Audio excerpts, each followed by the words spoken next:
You're listening to the Noisy Neighbors podcast.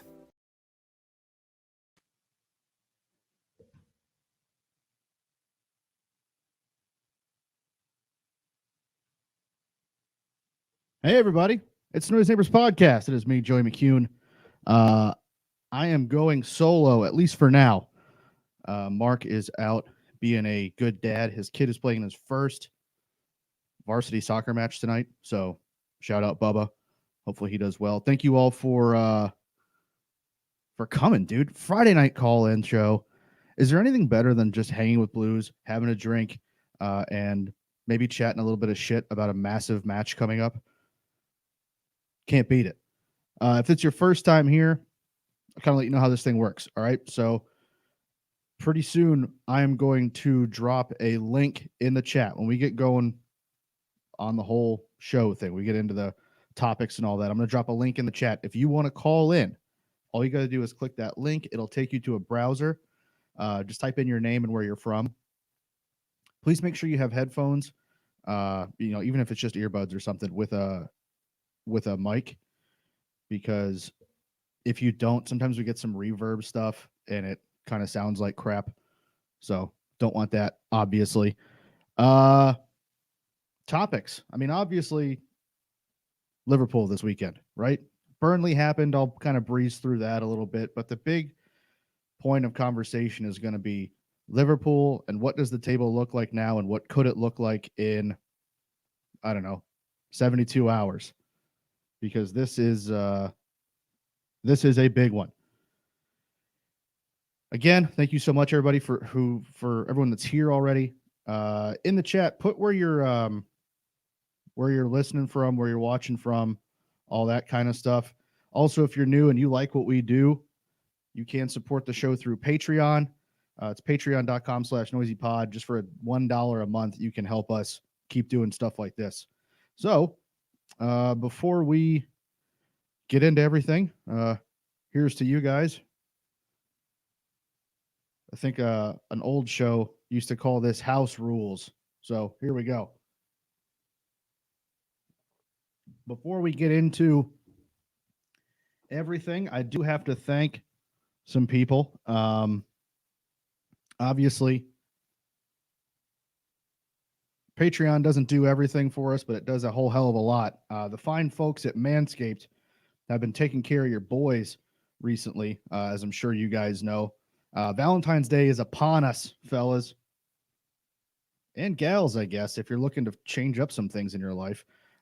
Make sure you're ready for wherever the night may take you. Our friends at Manscaped, the global leaders in men's below-the-waist grooming, are here to tell you that you need to use the best tools on the job so you can be ready for anything on that special day.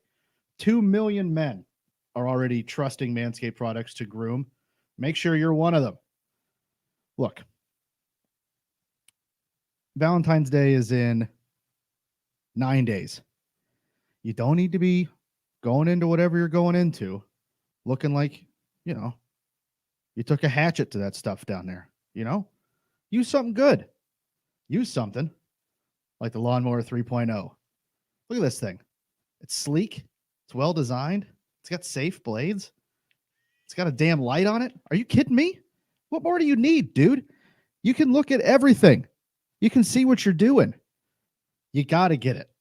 The best thing you can do is order the Perfect Package 3.0. The Perfect Package 3.0 comes with the Lawnmower 3.0 trimmer, which has advanced skin-safe technology and features a cutting-edge ceramic blade to reduce grooming accidents. Also, if you want to, you can sign up for something over there where they just send you replacement blades. So that kind of rules. It's also waterproof, which means you don't have to leave a mess on the bathroom floor or the sink. If you're doing it in the sink, I don't know, is that like a leg up situation? If it is, good for you. There's no way I'd pull something and I'd fall on the ground. But yeah, you can do that. It's also, like I said, it's waterproof.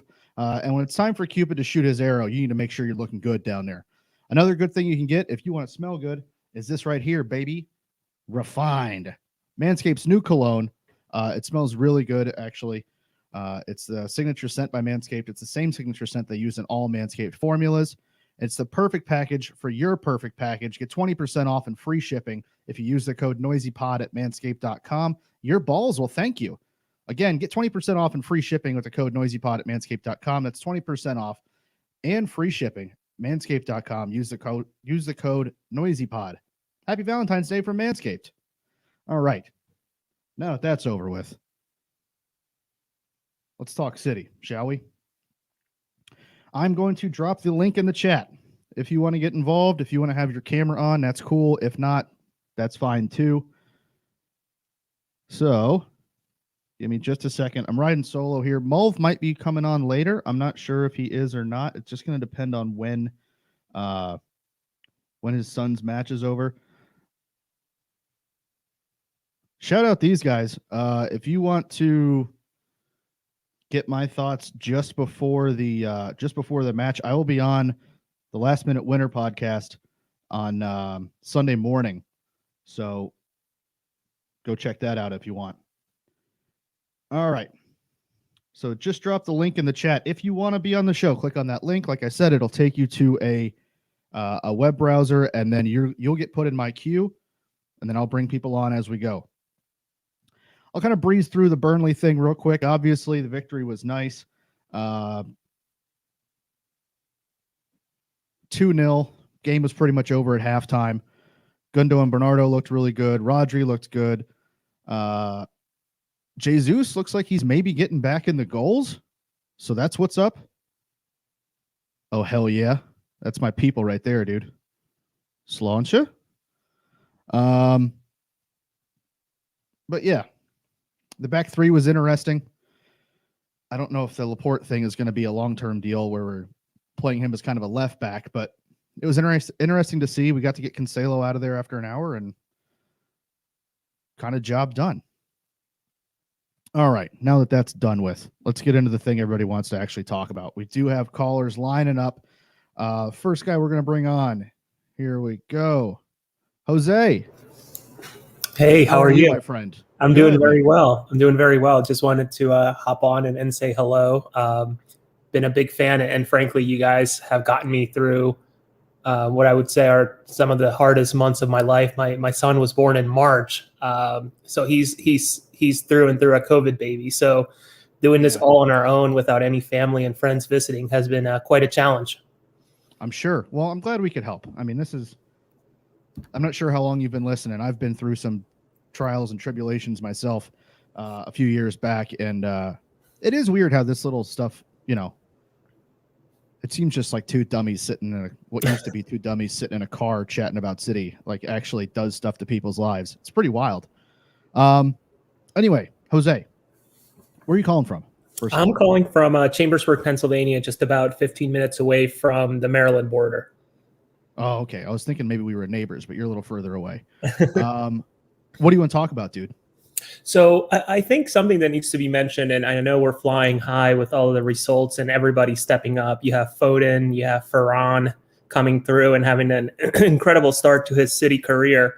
I think one thing we need to remember and keep an eye on and also acknowledge, and I don't want to fly too high either, how well this team is doing without a true striker from time to time, but also some key missing pieces. For us to pull out these tight wins against some scrappy teams without a Kevin De Bruyne, that's incredible all in itself. So I think just as a group, we all just got to take a step back and really acknowledge that before the season gets away from us. And I know there's a lot left in it, but just something to think about. Yeah, 100%. And I mean, you look at the run we're on. It's 13 wins in all competitions. I think it's the longest that any team's done in England this year. So that's something. It might even be something across all the leagues. I'm not sure. You mentioned, we've got no Aguero, we've got no De Bruyne. It hasn't seemed to matter recently somehow. How are you feeling going into a match where Liverpool have to win if they're going to stay in this thing? There's no two ways about it. They cannot take a draw. City haven't won there since 2003. No Aguero, no De Bruyne. They're without a ton of players too, so this isn't just one-sided. But how do you feel going into a match like this where everything is on the line for them, and you could say if we win this one, we've got one hand on the trophy? It's the Sunday scaries, to be completely honest with you.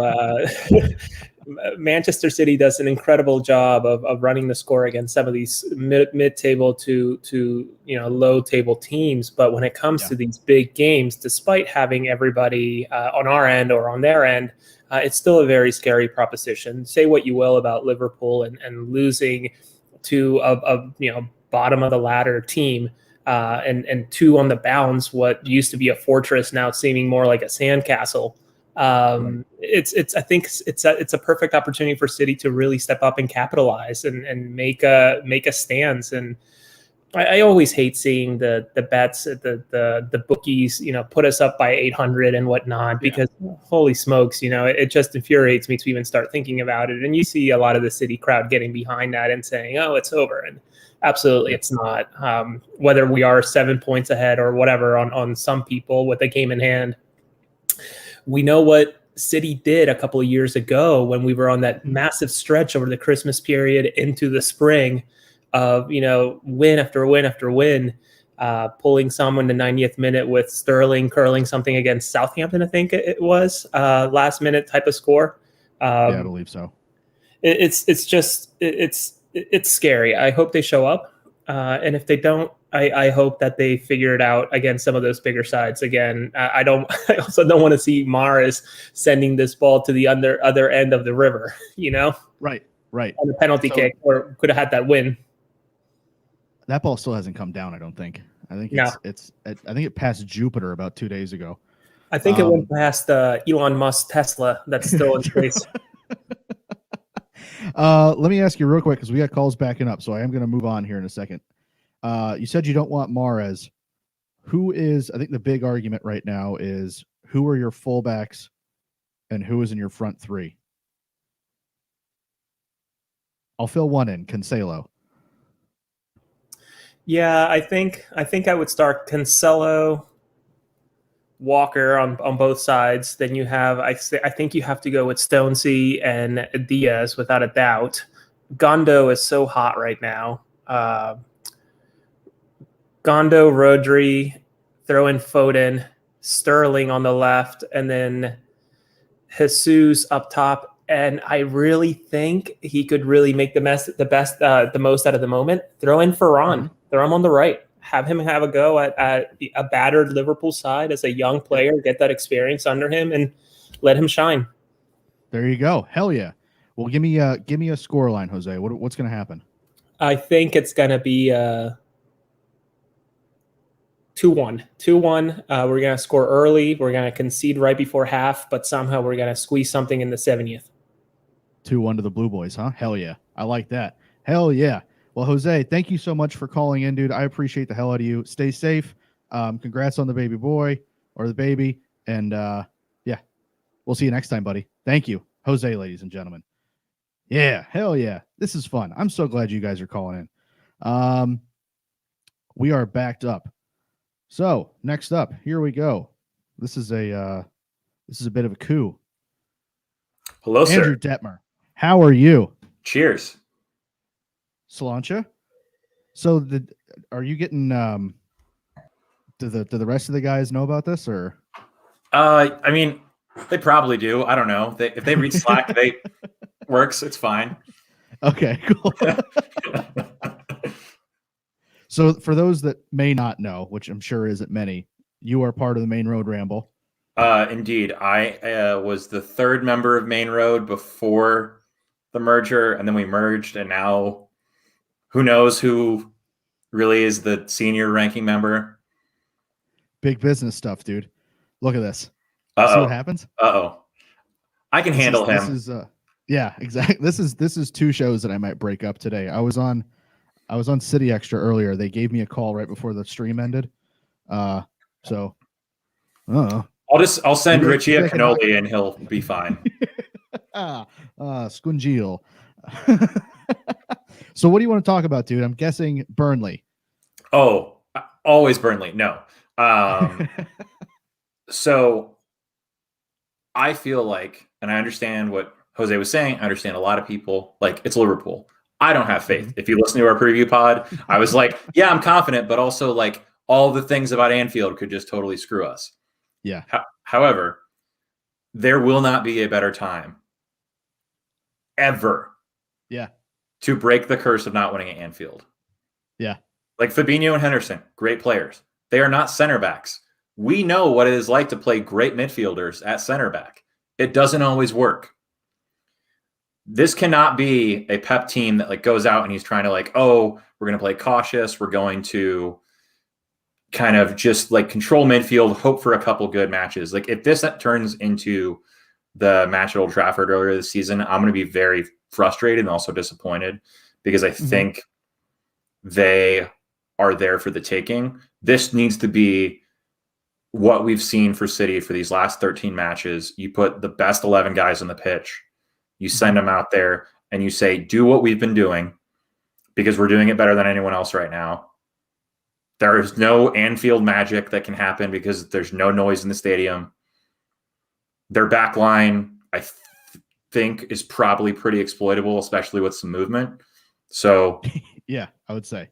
I mean, I just think, on our guest for the preview pod was talking about, he's like, I'm worried about Henderson losing track of Sterling, Foden, Gundo, or Jesus, and just forgetting that there's nobody behind him. Yeah. And I think the mentality that the team has to go with.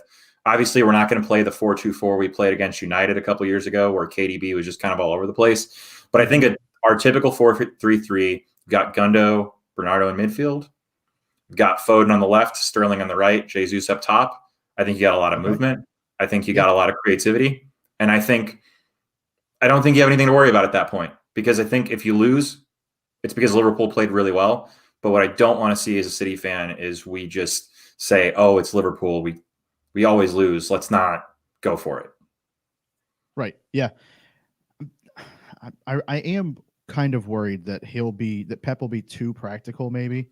Yep. And 100%. We'll have a Derby do-over where it's just 1-1 or 0-0 and boring. I will say you brought up Liverpool's back line. I do want to mention just some stuff that came out of Klopp's press conference today and some things that have gone on. I won't get into the quotes yet. I'll save that for when we're a couple drinks in, because at that point it just becomes pro wrestling, I think, what these two said today in their press conferences. Liverpool is going to be without. This is a hell of an injury list here. Diego Jota, Joel Matip, Virgil van Dijk, Naby Keita, Joe Gomez. Allison trained individually after missing Brighton. Mane and Fabinho are back in training. And then Ben Davies and Ozan Kabak are going to be available for this weekend. No way they start.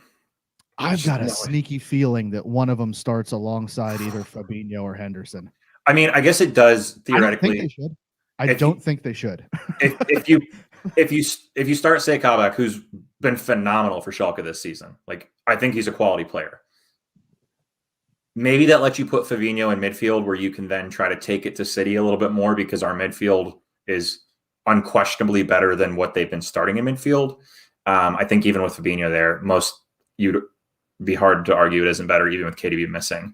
But can you really throw a new player into this kind of a match? You wouldn't think so. No. Like that's just like particularly Liverpool fans who are not known for being gracious for like long-standing players who screw up. But like, I'm sorry, but other than when you play Bayern and Dortmund, most of the players that this guy faced in the Bundesliga are not of the talent that he is going to face on Sunday. Definitely true of Ben Davies, number 2. Yeah. He was playing in Preston 3 weeks ago. Like, is this who we want having to deal with Foden, Sterling, this version of Gundogan, Bernardo? Yeah. Silke Ilke, the God King of Man City. Yeah, exactly. All right, we are way backed up. Oh yeah, Andrew, let me get. I think I know what your answer is going to be, but I'm going to ask you 2 questions. First one is going to be is this a double pivot game or are you just playing one guy in the 6 and who is it? One guy, and it's my man Rodri. He's gonna. Okay. He showed his final form against Burnley, and he's gonna keep on rolling. So this is his Charizard now. Like Charizard finally. Nice. Yeah. Oh yeah, that's what's up. And then What's your score line? We're going with 3-0 City. Ooh. Oh, daddy like. Yeah, 3-0 is an okay number. I'll take that. Oh yeah. Cheers, Nice. sir. Okay. Well, yeah, Andrew, before you go, plug the Oh, show, yeah. plug the website. Yeah. So if you've enjoyed my nonsense and you want to hear other people's less nonsense or more nonsense, depending on who's talking, you can follow us at Main Road Ramble, which is spelled how it sounds. And then we also have a website, mainroadramble.com. We occasionally put out articles, but we're on all the socials. Try to put out a couple podcasts a week. We just had a really cool one with the CEO of Taft, the boot company, who is a massive City fan to the point where he blocks off his day to watch City, like as the CEO of a multi-million-dollar company, which is like both awesome. And also I was like, thanks for the flex, bro. Like, cool. Well, glad damn. you can do that. Yeah. All right. Well, sick. Andrew, thank you so much for calling in. I'm sure sir. I will be chatting with you this weekend about the match. So Indeed. enjoy your evening, and I'll catch you later. There we go. Andrew Detmer from the Main Road Ramble. Seriously, those guys put out so much content. It probably helps that there's like 9 of them on that show, but they do a ton of content. And some of their tactics stuff that they've been doing on Twitter is top notch. So go follow them. All right, moving on. Next up, Mike D. Oh, wow. What's up, Mike? How are How's you? it going, Joey? I'm great. I'm a big-time fan coming from Toronto, Ontario. Oh, just the other side of the lake. Yeah. Got quite a bit of snow today, so staying inside as per always. But I feel on top of the world. I had one of my listener questions answered this week from the Main Road Ramble there, so I felt like I was famous, and now this synergy. So this is wow. This is the North American experience right here. Hell yeah, dude, we taking over. Exactly. But so what you got, dude? Probably just a Cancelo appreciation. You know, I'm also a huge Juve fan, so I kind of watched him at Juve. I was really confused when when the transfer kind of news was dropping about him wanting to go to City and the deals, and I was just, as a Juve fan, saying, why would they give this guy up? You know, he's amazing. Obviously, they needed some cash. Yeah, he's been good for them. You know, they've been kind of up and down with Pirlo, but Cancelo's, he went from, you know, a tricky kind of pacey winger in Italy, and you know, he's able to keep close control of the ball and deke around a bit. Now he's just like a mini Kevin De Bruyne doing, I don't know, he's like a pep little monster now. So it's it's really surprised me. It's been a weird kind of transformation that we had you know, this guy that was seemingly struggling to get into how the Premier League works, and you know, had a kind of up and down season. Then we come back from COVID and he's playing out of his mind. And then this year we just decide to kind of play him in a position that no one's seen before, and no one's been able to figure it out yet. So that transfer is looking better and better as things go on. That's that price tag is brought up a lot. However, though, 60, 70 rises kind of every week sometimes, but that's typical, right? Yeah. So how are you feeling going into the match? Are you feeling pretty confident about this? It seems like there's a lot of positivity going around. I'm confident, but I'm a very nervous fan. Even when things are going great, even in the past with our clean sheets, it's going to take some time for me to realize that, you know, we get clean sheets in a row now. I always feel like it's just typical City. Something could happen, especially with Liverpool. But I think now more than ever is our chance. I don't think we should throw everything at them tomorrow. You know, a draw I think would be good. A loss would be, you know, kind of terrible. So, you know, but I'd say go for a win, obviously. So, are you sticking with the same? Are you sticking with a 4-3-3? Is that what you're feeling? Yeah. Oh yeah, for sure. Yeah. I would. I probably. Who's my right back? Left back. Oh, sorry. I'd say Zinni, man. He's been great so far. Zinchenko, Mendy, I don't know. He's barely played. I kind of feel bad for the guy with his knee injuries. I've had 3 ACL injuries myself and surgeries, both knees. So it's, you know, it sucks, and it's coming back from that's awful. And some players are able to do it, but when you have that amount of issues, Yeah. I think Zinchenko, he's maybe not great defensively. He might have a mistake in him, but if Stones and Diaz are back there, they're just machines right now. They're animals. So Diaz will throw his body at a freaking taxi if it's coming near his goal. Yeah. So he don't care. Yeah. And Stones don't give a shit.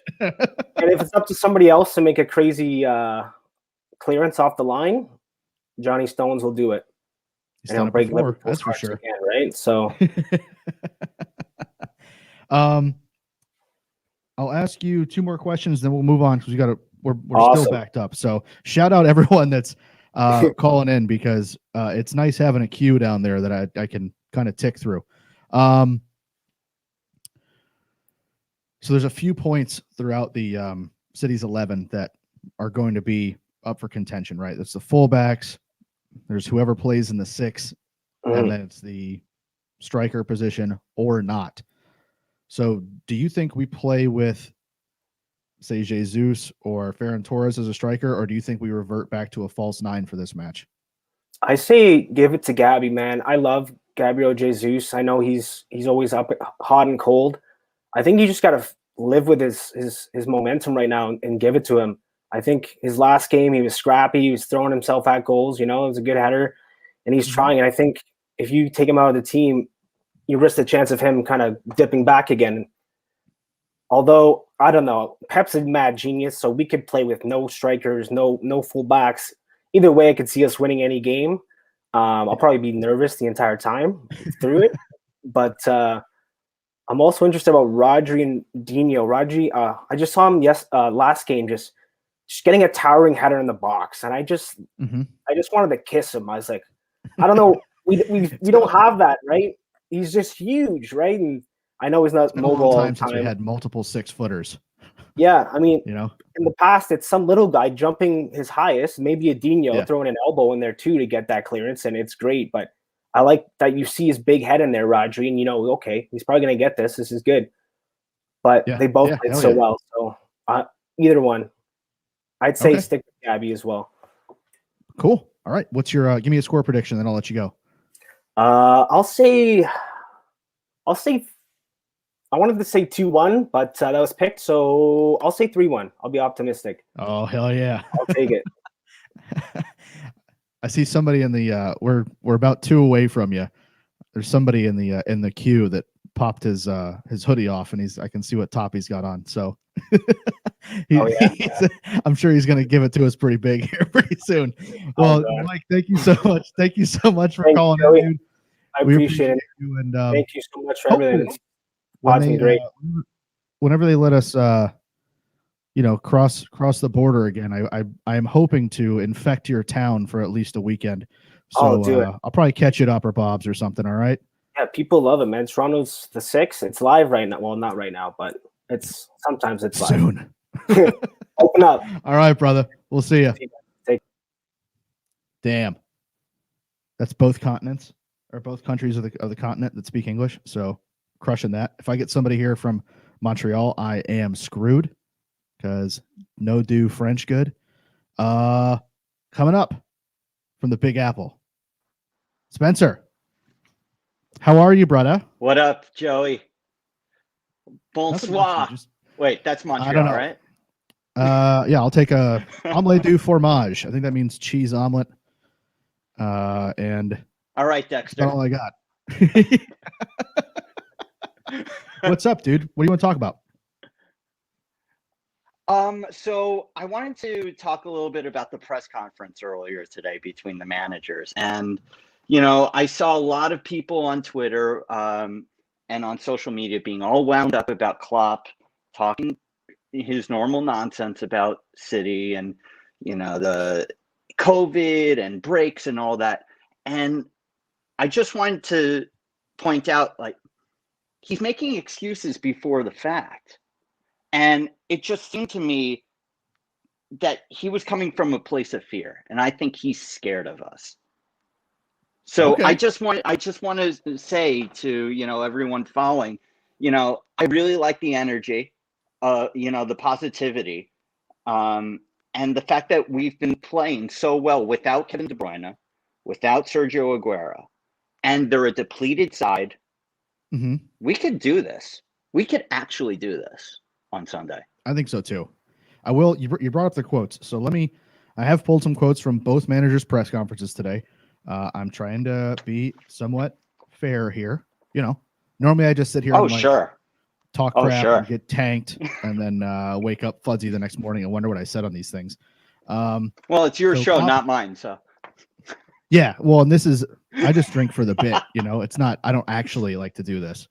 So Klopp said, first, just talking about Gundogan, he said he's one of the best players I coached, especially in the 2012 season, playing like he is now. Had injuries, but it's all sorted, and it's the longest uninterrupted period for him. I'm not surprised at all by his form. Pretty cool coming from Klopp.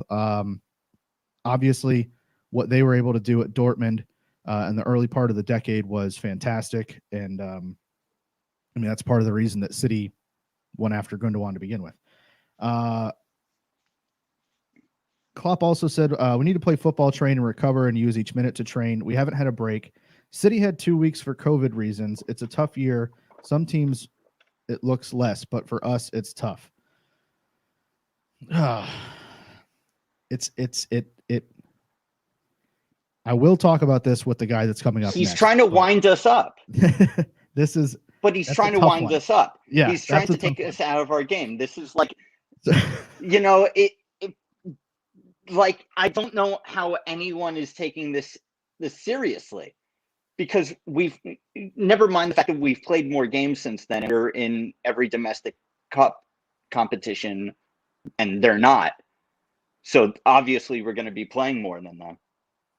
Oh, it's Arsenal Fan TV? Yeah, bruv. Yeah, fam. And so this, I will say, the back and forth between cop my SoundCloud later. I will say the back and forth between the two managers just turned into it was kind of a situation of like, you know, when there's a group of girls in high school and they're all very popular, right? Well, one of them has said something behind another one's back and it's gotten back to him, and now like the two girls are fighting. I don't know. They never talked to me in high school. True. I only saw it on Facebook. But Pep responded with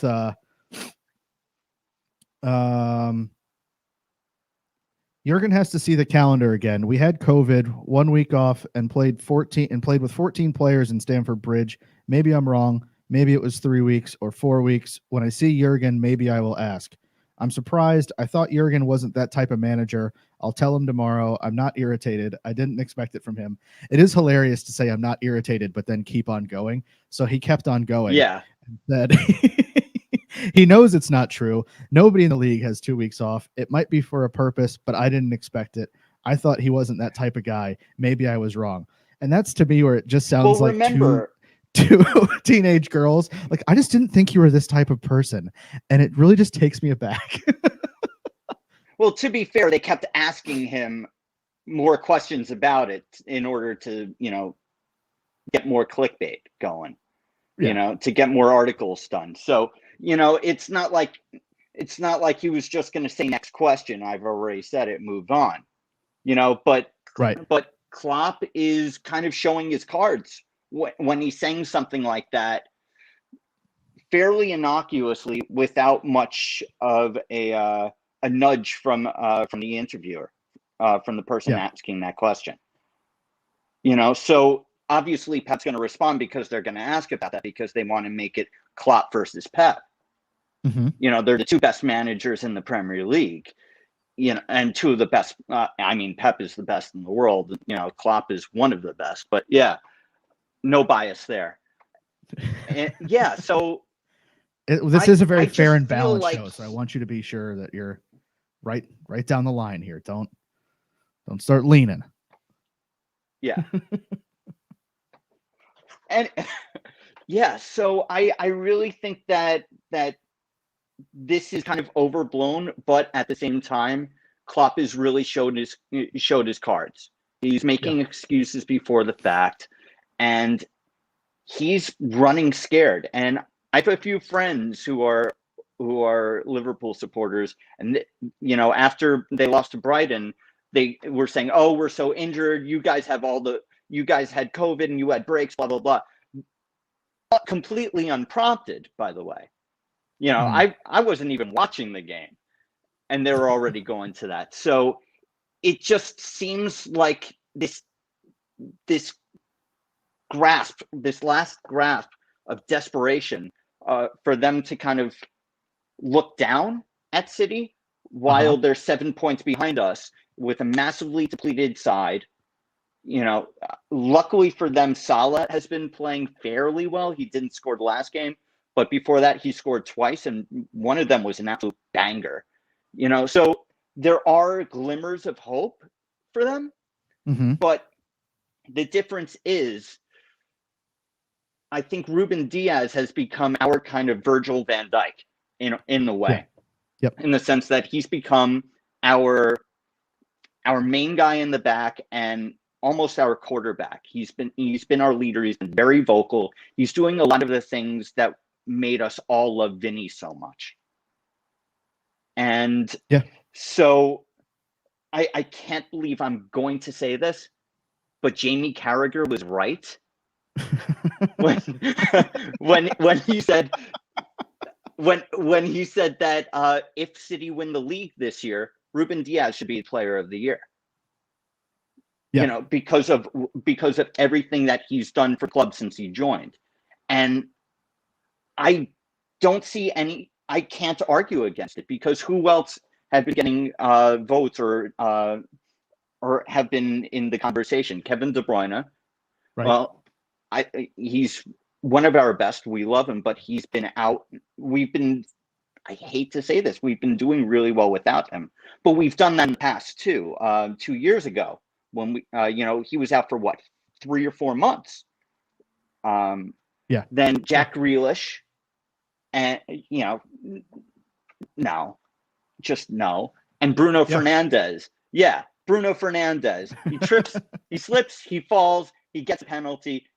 Great. There's your Player of the Year. Right. Okay. Okay. Well, goal's a goal, I guess. Sure. All right, Spencer, we are backing up. Give me a score prediction. It's true. Who's going to win this weekend? I'm going to say 2-1 City. And by the way, shout out to our buddy from Sydney, Australia in the comments, Patrick Holly. He's our boy. He is. And he is the man. Shout out to everyone in Toronto. Can't wait to go back up to Opera Bob soon. Once they let us in the country. Soon enough. All right. Well, Spencer, thank you so much. Joey. We're going to keep it rolling. I'm sure I'll see you around. Be good, pal. Oh. Spencer from New York. Hell yeah. If you are in the States and you aren't a member of a supporters group already, head over to this right here, supportersclubs.mancity.com, and find the one closest to you. I guess I helped start one in Dallas.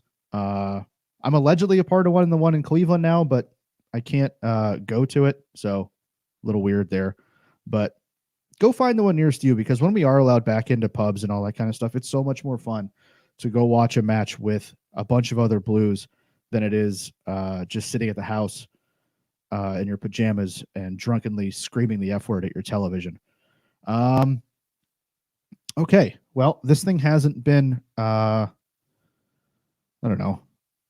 contentious enough. So time to fix that. Time to bring on a guy I didn't think I was going to meet till Sunday. It's the Last Minute Winner pod. Hello. How are you, dude? You're on mute, bud. Is this how your show goes? Wow. Not a great start. I did the same thing the first call-in we did. I had this whole thing lined up, and it was going to be a nice lead-in and shit. And then I forgot to hit the button to take me off of mute, so I spent 3 minutes talking to nobody. Well, it's like it's almost 2 a.m. here, so I was like, I gotta be quiet. It's been a great stream. It's been a great stream. I've been really enjoying it. I had to jump on when Andrew from Main Road Ramble was on. That's correct. I think he's hit the nail on the head where he said, if City lose on Sunday, it's because we've played well. There's going to be And you said your last caller there, Spencer, I think it was, where he said you got to cut it right down the middle, and that's exactly what it's going to be. It's going to be it's going to be one team is better than the other on the day, but unfortunately for you guys, I'm still very confident about Saturday. And back on Andrew as well. Ben Davis is the number one Ben Davis now. I don't know about the Spurs fellas too. You think better than the Welsh left back Ben Davis? Have you seen the Welsh left back Ben Davis lately? Even I Spurs? haven't, but I also haven't watched a ton of Preston, so I don't know. I don't think it matters. Even Spurs fans will tell you now that we have the best Ben Davis. Let me ask you something, because there is. Hold on. Let me drop the link in the chat again, because it just got asked for. Boom. There. Copy. Sorry, everybody. I'm doing this by myself, so cut me some freaking slack. All right. Boom. If you want to call in, click that thing there. All right. So, as you probably know, City haven't won at Anfield since 2003. Okay. I'm going to give you the lineup. This is really nice that you called in, because I get to do things that I probably wouldn't have been able to do otherwise. I'm going to give you the lineup from that day, and then I'll give you a guest, a predicted lineup for this weekend. You tell me who you'd rather face. So Peter Schmeichel, David Somé, Richard Dunn, Sylvain Distin, Sean Wright-Phillips, Joey Barton, Ali Benarbia, Super Kevin Horlock, Nicholas Jensen, he of the nose, Robbie Fowler, and then Le Sulk, Nicholas Anelka. Or you could go up against Ederson, Cancelo, Diaz, Stones. We'll say Zinchenko. Laporte would be a fun answer, but we'll say Zinchenko. Fernandinho, Gundogan, Bernardo Silva, Raheem Sterling, Gabriel Jesus, and Phil Foden. Would you rather have to deal with Ali Benarbia or right now Ilkay Gundogan? Well, I think the fact that Richard Dunn and Robbie Fowler are pushing on 50 now, I'd probably go with that team, and they'd have to play us today. Saying that though, right? That team from 2003, apart from like one or two players, it's not a bad team. Like Robbie Fowler and Nicholas Anelka. Nicholas Anelka had just left us like in his palm 4 years earlier. Nicholas Anelka had been around the leagues. He'd been so good. He's been everywhere too. He just goes places and scores goals and then gets mad.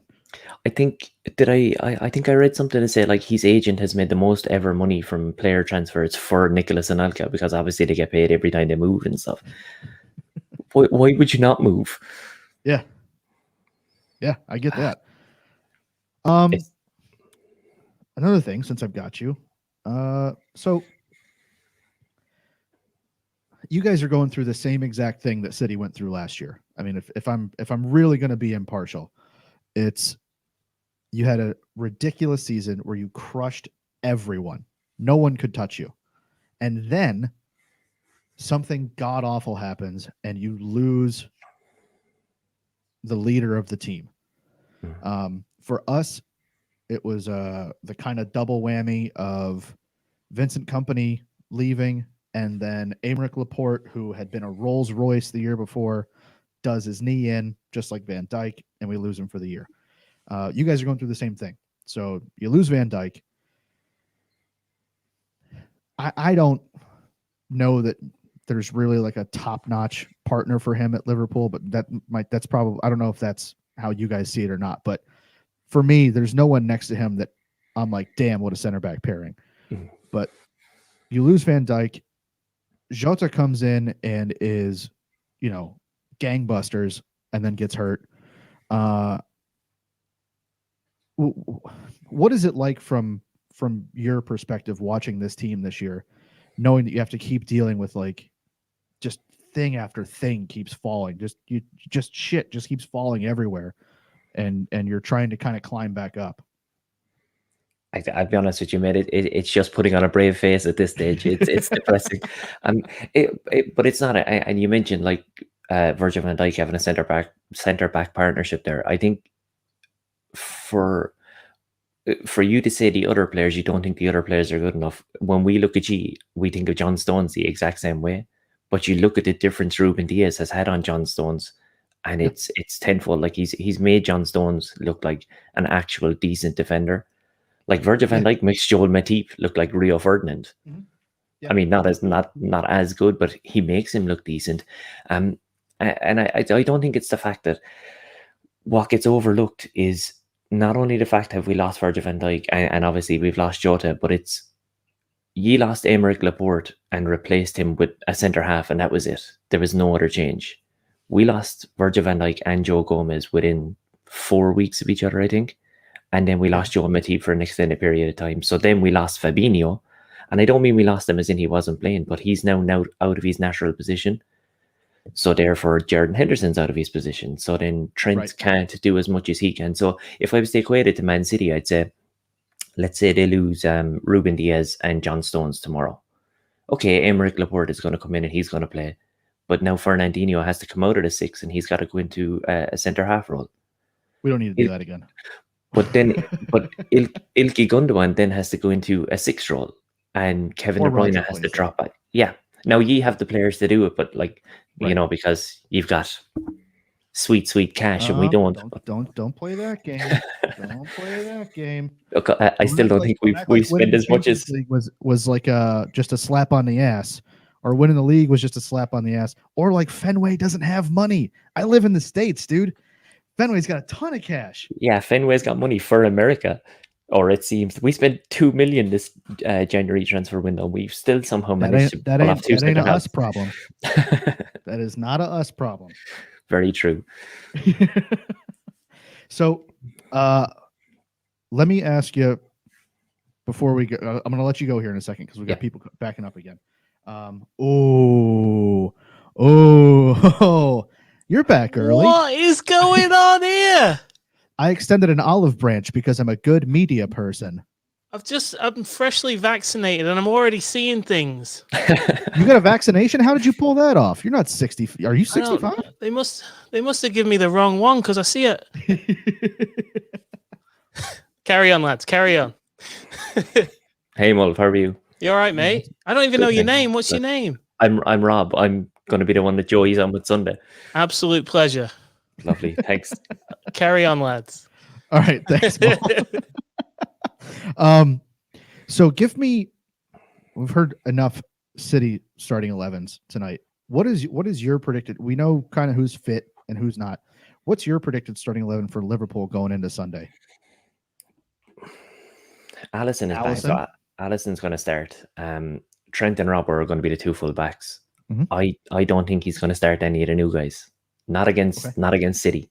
So it's going to be Fabinho and Henderson in centre half again. Unfortunately for us, because that takes a massive amount away from our midfield. Yeah. I can see James Milner starting in the I can see James Milner and Thiago starting both in a kind of a double pivot 6. Milner because he's so experienced. I can see him playing Gini Wijnaldum because he's going to need that energy, and obviously the front three speaks for itself. It's Salah, Mane, and Firmino, and then we have the under 17s on the bench. I had that same midfield for you guys. I think I put Kabak in for Fabinho, maybe. No, I had Kabak and Fabinho together, and then I had a midfield of Henderson, Wijnaldum, and Thiago. Yeah. I do know. I figured Milner would come off the bench at some point and just run a lot. I do know one of the earlier callers in the show said that if one of the newer centre halves starts, that he'd start and then Fabinho would move back into midfield. If any of our midfielders move back in, it's going to be Henderson, because Henderson is that dynamic one that drives from midfield, whereas Fabinho just mops up behind. But there's still such a massive loss out of midfield for us. That does suck. Like I'm laughing, but I've been there. So it does. But when you think about this, Joey, 2 seasons ago, you came to Anfield 7 points behind, beat us, went on a run, and then won the league. So fingers crossed. All you got to do is all you have to do is I think win all of them, and we have to lose 3. Yeah. So there's a chance. And you've got that one match. You've got that one game in hand as well. So yeah, it's a tough one, isn't it? I do think, and I actually wrote it down because somebody said it earlier. I think it was whoever was on just before Spencer, that he said we need to win, and we do. Yeah. I think City have 2 outs on Sunday. City can draw, and it's a great result for them.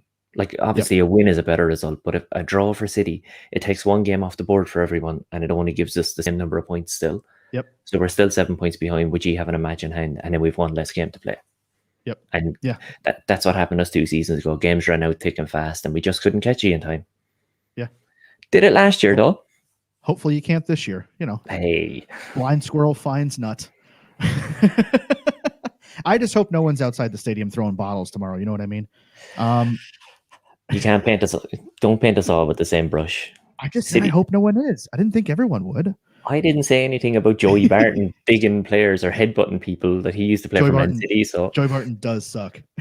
Yeah. Also, shout out Joey Barton for getting that red card and making it to where QPR only had 10 men. So before I'm gonna let you go here in a second, Rob, because we're back up again. You're the only Liverpool fan that I'm going to get a score prediction from. So give me your prediction. What's going to happen? Genuinely, I can see form goes out the window in these games, and I can genuinely see it being a scrappy game with us pulling off a 1-0 victory. I hope. So you're thinking like everyone's nervous the whole time and sweaty, and it ends 1-0. Yeah, pretty much. Fair enough. I'll take it. I'm actually genuinely surprised. Oh yeah, but it finishes 1-0 to us. Oh, like not to you. No, Jesus, no. I cannot back against us. No, I think, look, all laughing and joking aside, I think our front three will cause your back four a lot of problems, whereas ye will cause us problems as well. So it's just who comes out better on the day. Yeah. Like the midfield battle will just cancel itself out. It's sure to be a good game, though. Yeah, 100%. And you and me will be talking more about it right up until kickoff on Sunday. So if you want to see us chat this thing once the lineups are actually out, go ahead and plug your channel, plug all your socials and all that kind of stuff before I let you go. Cool. I'm over at the Last Minute Winner podcast on YouTube, and that's literally the only place you're going to find me for a while. Okay. That's just pushed there for a while, so I've got to stay away from everything else. All right, sounds good. It'll be great to see you on Sunday. Yeah, good to see you. Thank you so much for calling in. I appreciate you, and we'll catch you later, Rob. Cool. Cheers, Joey. Thanks. Have a good one. Yeah. Hey, buddy. How are you? What's up, mate? I'm all right. Just out here doing shows. It's whatever. Hey, they're all backed up in the chat. This is brilliant. It's been this way the whole time because these people are amazing. Yeah. Yep. Thank you. Who's next? Yeah. So we're in order now. So okay. So right after me. You are. You really are the Daft to my punk. Thank you so much for showing up because I've needed buttons. I was going to make a reference about like you're the whatever the DJ's name is from Limp Bizkit to my Fred Durst. No, but I didn't think that was a good one. All right, let's do this thing, dude. All right, cool. Here we go. Welcoming all the way from the America's Hat. It's Dickie Bitters, and I think Lickle Dickie Bitters. I don't know if you're allowed to call him successor.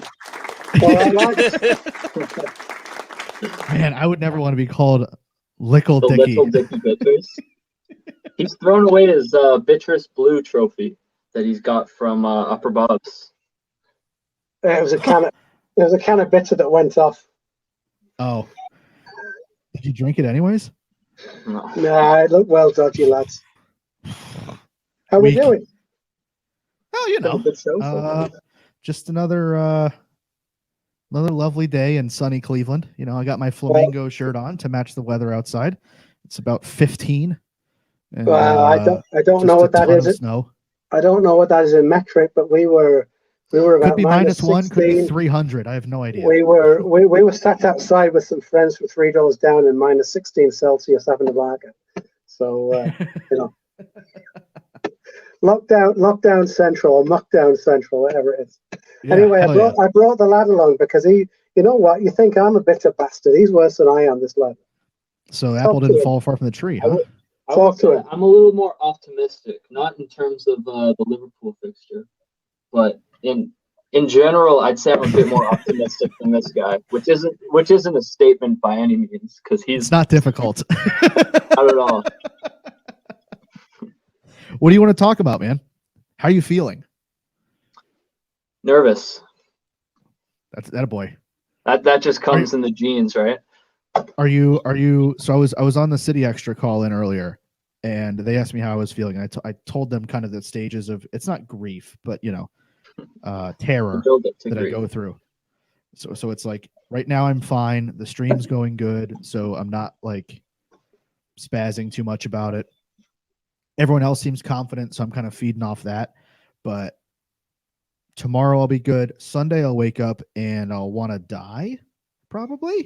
And then I'll see the lineups and I'll just pick holes in it. And then right when kickoff's about to start is when I want to go lay in the road and get run over by a truck. So kind of on that scale. Yeah. Whenever the lineup do you want to lay in the road yet, or just nauseous, or kind of cautiously optimistic? I would say I'm raised a barter, and in that sense, I'm not confident by any means. I've seen a couple of the Blues that came on, and even the Scouser, respect to him, he seems like this lad. But everybody's been optimistic. I honestly, I can't see it going that way. Yeah, I don't know. This one just feels different, doesn't it? I don't know if it's the 13 wins in a row. I don't know if it's the fact that they've got losses to Brighton, Burnley, United in the FA Cup, and Southampton. Our form chart. You know what, Joey? That's what makes it freaking worse. Like, seriously. There he is. Hell yeah. No, honestly, if they hadn't have had those comedy defeats in the last couple of weeks, yeah, I'd be reasonably confident. Jesus. You look at City's form and you look at Liverpool's form, and it's a no-brainer. City wins it. But then you throw in the freaking history that we have at that dump. And I'm 56 years old. We've won there twice in my lifetime, mate. Well, and I was there for one of them. Maybe we need to get Ali Benarbia back. Maybe we need a little. Maybe we did. Maybe we need the sulk up front. Do you know what the secret? Do you know what Pep's going to do? You know how Pep always throws something in there unexpected for a big match. Don't do this to me. Everything's been so fun today. No. I've heard this. I've heard this through my sources at City. Go on. Scott Carson's a false 9 Sunday. Oh, you know what? I'm fucking hyped now. Hell yeah. Hell yes, dude. I got you, moonlight, you're my starlight. Holy shit. Whoa. Hell yeah. Blowing up on Twitter the last few days. The City. Combos. You wouldn't see it coming. You know what I mean? I don't know. My only worry would be, I'm sure the movement's off the chart. A guy like him, nimble. Oh, quick, he's ready. Probably. The guy's got to be match fit. He's been waiting for this for 2-3 years, right? Yeah. What is he? Well, he's rapid. He's been training for this moment. Yeah. He's rapid, probably. So yeah. My only worry would be the first touch. But if his first touch is just a howitzer into the back of the net, let's go. Who knows? You've never seen him play, so who's to say, right? Scott Carson, false 9. Ederson next to Gundogan, and then Zach Steffen at left back. Seriously though, lads, first name on the team sheet for me is Fernandinho. 100%. I'm in the same boat. Midfield I think Fernandinho, Gundo, Bernardo. Yeah, I think Pep's played this right, where he's kind of balanced out the Rodri Fernandinho workload over the past 3-4 matches. Yeah. And I think for whatever reason, and maybe Rodri will grow into this, but Fernandinho just seems he rises to the occasion of all of these, big kind of weighty matches. Same with the derby. If it's a derby, we all want Fernandinho in, just because. Oh, gotcha. It's the same when Zabaleta was still here. If we had Cancelo and Zabaleta, there's still huge. Yeah, you're still. I don't know. Put Zabaleta in there. He'll crack his head open. He don't care. I think it's the same thing. Is just for this, it feels like Fernandinho and, like you said, Bernardo and Gundogan just seems like something that should give Thiago, Wijnaldum, and James Milner, I don't know, a lot of problems. James Milner having to chase Bernardo all day is going to be exhausting for us. Like just sitting there, us watching it, it's going to be exhausting. Think about the last time we faced Liverpool, they had that defensive solidity that their midfield could depend on. Like think about it. Yeah. When we didn't have Diaz, our defense was weak, and in turn our midfield didn't fully trust our defense. So our midfield was that bit weaker. So now they have all these injuries that they're suffering from. So their defense is going to be much less trustworthy. So our midfield is like right away. If they get it right, if Pep starts the right players, we can start off right. We could have a 10 out of 10 match on Sunday, and I still don't think we'll win. But it's so freaking naive, yeah, it's easy at Anfield, right? You don't know squat. I've just been told of squat. That's all. I just like that that only Dad is drinking. I appreciate that. Oh no! No! Don't ruin the wine. Oh, fancy. I'm above age. We're good to go. Well, Canada, what's the age? Like 3? 3, yeah. Basically. Well, that's when I started, anyways, right? I started. I would mow the lawn, and my dad would pay me in fat tires. It's an ale. Oh, that's a nice beer. I like that. The amber ale. So I was like 12. I'd mow the lawn, and then my dad would give me a fat tire and be like, "Dad, I have a football game after this." And he's like, "Shut up, loser!" And then, all right. I'll tell about the World Cup. I bet you played really well. Go run the ball. This one's. We have a photograph of this kid. Was it Euro 2004? 2004. Age 4 years old. We had a keg party at a friend's house. Newcastle fan. And the kids. Was the Newcastle fan shirtless? Absolutely. Yeah. Most of us were by the end of the night. Right? Hell yeah. They know no other way. The Geordies. It's just what? Oh, there's a match on. At TFC, they would always do that. Here comes the Grim Reaper. Hey up, Move. When I show up, that means we got to move forward. Okay. Okay. Are we kicked off? Before we go, are we not entertaining you, Mo? Oh, we're gone. Before we go, I need both your score lines. Go first. 0-0. Oh, we never friggin' win at Anfield. Okay. All right. And young man. Death, taxes, and defeat at Anfield. Those are the 3 guarantees. Little Dicky. Oh, as much as I hate to be called that. Go on, be brave. I think it'll be 2-1 into the late parts of the game, and then they'll get an equalizer at some point late in the match. I honestly can't see us winning. And we win late in the match, and you come back and say they're going to equalize. I think they'll score a late goal to equalize. I don't think we'll blow them away. I think it'll be a scrappy match throughout the 90. I've had plenty of my mates talking to me saying, "Oh, City are winning the league 100%." I say, if we win at Anfield, which we won't, then I'll say we're winning the league. But I just can't see it happening. Since 2003, and before that was it 82? I was there. Yeah. 82. He was there. He was still living in England at that point. Yeah. He must have been. You're probably my age in 82, right? I had to run the gauntlet back to the car park not to get my head kicked in back then. Asa Hartford even bloody scored that day, and Asa Hartford never scored for us. And that was one of those games when Bruce Grobbler was suspected of throwing the game, which kind of makes sense because he was dog shit the whole match. So anyway, I mean, the boy is a chip off the old block, so he's a bitter bird. He doesn't expect us to do well. He's a bit different from me, but whatever. Well, there we go. A little bit more positive. I'll take a point. On form, we should beat them. Theoretically, yeah.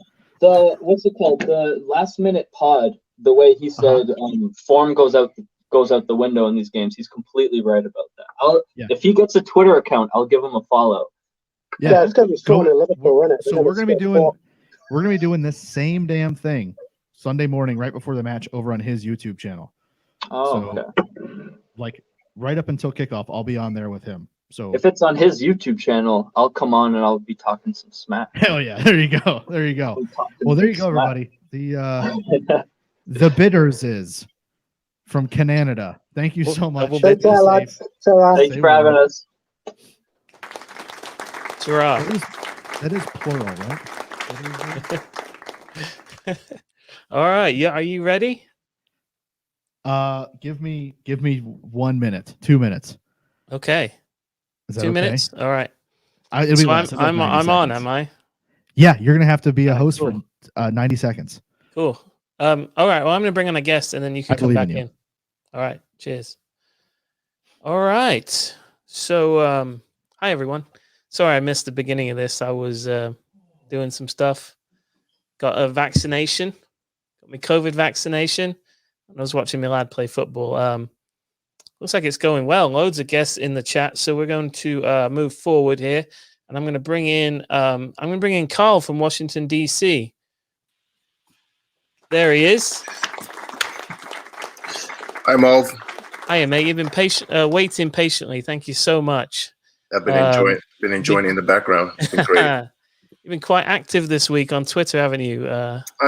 Telling us your thoughts. So I'm excited to hear them on the show. So I asked you specifically who I thought who should play defensive midfield. Yeah. So why don't you tell me?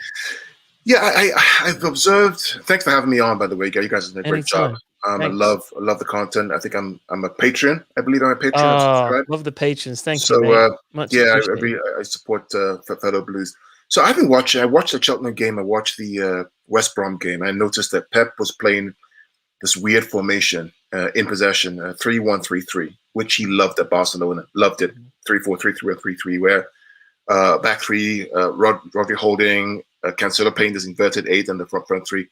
And I'm going with that formation again for Sunday. I think that my formation has Diaz, Stones, and Walker as a 3 because of the pace of Mane. And then you have Rodri. I'm struggling with Rodri or Fernandinho. I'm really struggling with either. But I think it's tough where you have the leadership of Fernandinho, but you have the energy, you have the youth of Rodri. So I'm sticking with Rodri for now, but I could change my mind based on how I feel. Then in front of Rodri, I have the 3. I have Bernardo, who has license to chase whatever in the middle, and high press. I have Gundogan on the left. I have Cancelo playing that inverted 8 on the right and fall into a back 4 out of possession with Walker playing. In the front 3, I have a false 9 with Jesus on the left, like Real Madrid, covering for Salah and covering for Diaz. Sterling on the right. And central, Phil Foden with his energy and his smell for goals. Come on. His smell for goals right in the middle. Oh, Carl, you always deliver, mate. You always deliver. And the 3 of them, Jesus, Sterling, and Foden, are like a tornado. They're rotating back and forth with Gundogan, Cancelo, Bernardo. But Foden's smell of goals as a 9, false 9, nothing beats it. Carl, is your last name Malone, mate? Because mate, you're the postman. You always deliver. You always postman. Mailman. Stay on brand. I said postman, didn't I? I think that, yeah. Ta-ra.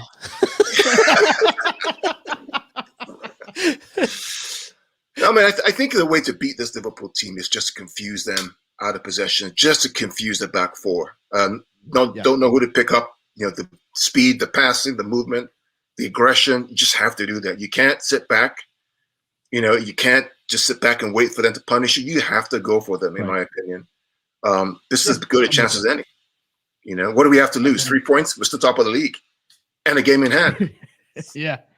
I was on the City Extra show earlier, and they were asking me about kind of how I'm feeling and lineups and all that kind of stuff. Mulv knows this because I text it to him a lot. And today I left him alone. I didn't send him anything, but I've worked out, I think, 3 or 4 different combinations of just the front 3. And I don't know what that says about my nerves heading into the game or my belief in anybody. But I don't know. I just have this feeling in my gut that Phil, Raheem, and Gabby will run them ragged. You know, just and then you throw Bernardo in there, and I heard the 93-20 guys earlier talking about was the Laporte thing against Burnley, was that an experiment? Do you do that against Liverpool? I think it would be crazy to do against Liverpool, but I mean, if you just go with the guys in form right now, I don't see how Liverpool really hang with us too long. Yeah. Joe, there are two things. So in the season we ran them close and we won the league 18-19, Laporte played left back with Company and Stones, right? So that's why I'm looking at Pep and I thought he's done it twice. We've seen Laporte come in with Diaz. We've seen him come in for the West Brom game. We've seen him. Maybe he's trying to, but I think Edison has a massive role to play tomorrow.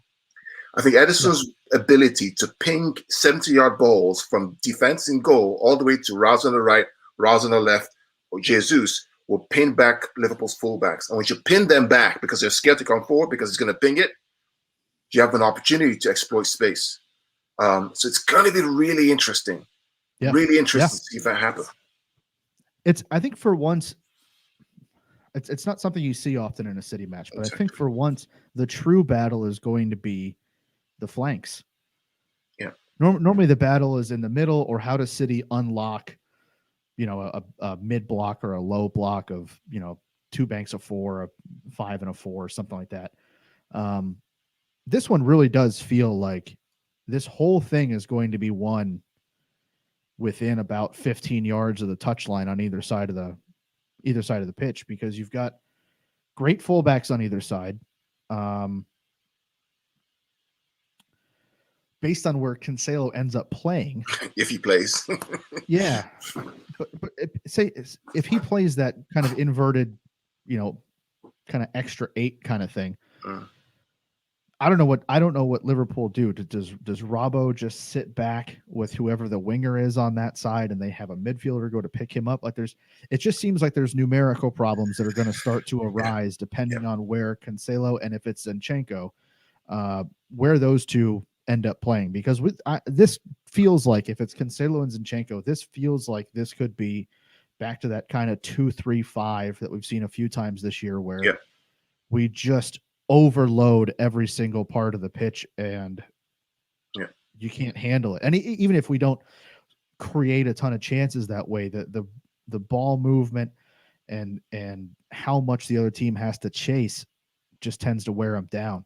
It's a weird instance, I feel like. If you notice, Joe, I didn't pick Riyad in my team, and simply because I think that if you pick Riyad on the right, you narrow the field because he's an inverted winger, which gives the advantage to Liverpool with their fullbacks. I think what you have to do is stretch the field so wide that Robbo and Trent don't know what to do with it, to come or to go. You have to pin them back. If you nullify the fullbacks, you have space into play behind.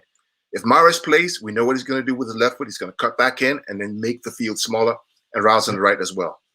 So Pep has to go wide, stretch the field wide, and use, again, the trickery of Jesus, Foden as a false 9, and Raz to batter them if he can. You know what this feels like a little bit? It feels a little bit like when City played Barcelona and won at the Nou Camp. This same conversation could have been had then. I forget who was managing Barcelona at the time, but the fear of their fullbacks, Alves on one side, and I think it was Alba on the other, both getting forward along with their front, like the fear there and the worry there and the the impetus was on us you have to pin those guys back and don't let them get involved in the buildup. There's a lot of similarities here. Now, of course, their center back pairing shaky at best. Midfield, who knows what it's going to be, but it looks like it's going to be very defensive. If you pin their fullbacks as far back as possible and you make their only outlet a long ball out to their front three or whatever, that just feels like no-can defense. You know, it feels like it's something that they can't overcome because it eliminates the out ball. It eliminates the wide build-up play. There is nobody in that kind of engine room of that team that worries me in terms of changing up the pace of build-up, whereas City know how to kind of put the foot on the gas when Gundogan decides to play quick. And even when David Silva used to do it a ton too, where we'd play very slow and then he'd decide we'd kick it into fifth gear and go a million miles an hour. I think the Chelsea game, I watched it again today. I went back and watched it again. But Chelsea game, I think, is probably going to be the blueprint for tomorrow. Now, Kevin's not available, but Gundogan step up to that role of that the one who kind of knits the whole play together. I think that's going to be evidence. We did it against United, false nine again. Did it against Chelsea, false nine again. I won't be surprised if he does it again tomorrow on Sunday.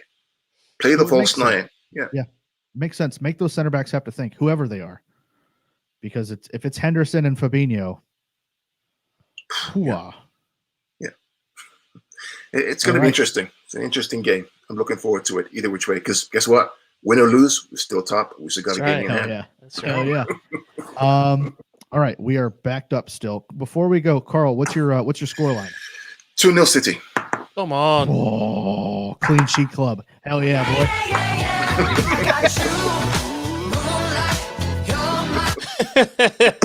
Oh, this one's getting demonetized.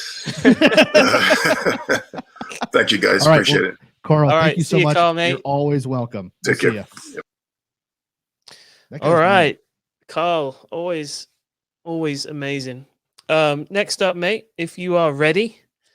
Fire 'em at me. We're going up to New Jersey. I have a cooler full of beer up here, so I'm ready to go. Going to New Jersey. It's Uncle Louie from Parsippany.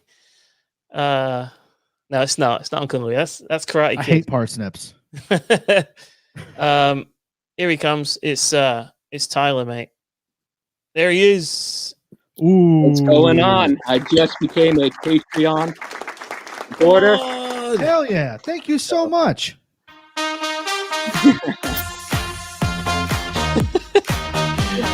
Love it.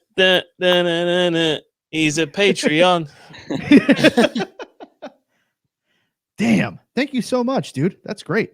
No problem. You guys gave us a support on your podcast, and I just felt like I should have gave back to y'all. So, well, thank you. It really it's the Patreon thing's weird because we don't have like exclusive content on there, but what it does do is like in the background. So Mulv and I have funded this thing by ourselves for 5 years. And now we're able to, like, the show pays for itself now, thanks to folks like you. And we're also able to acquire things.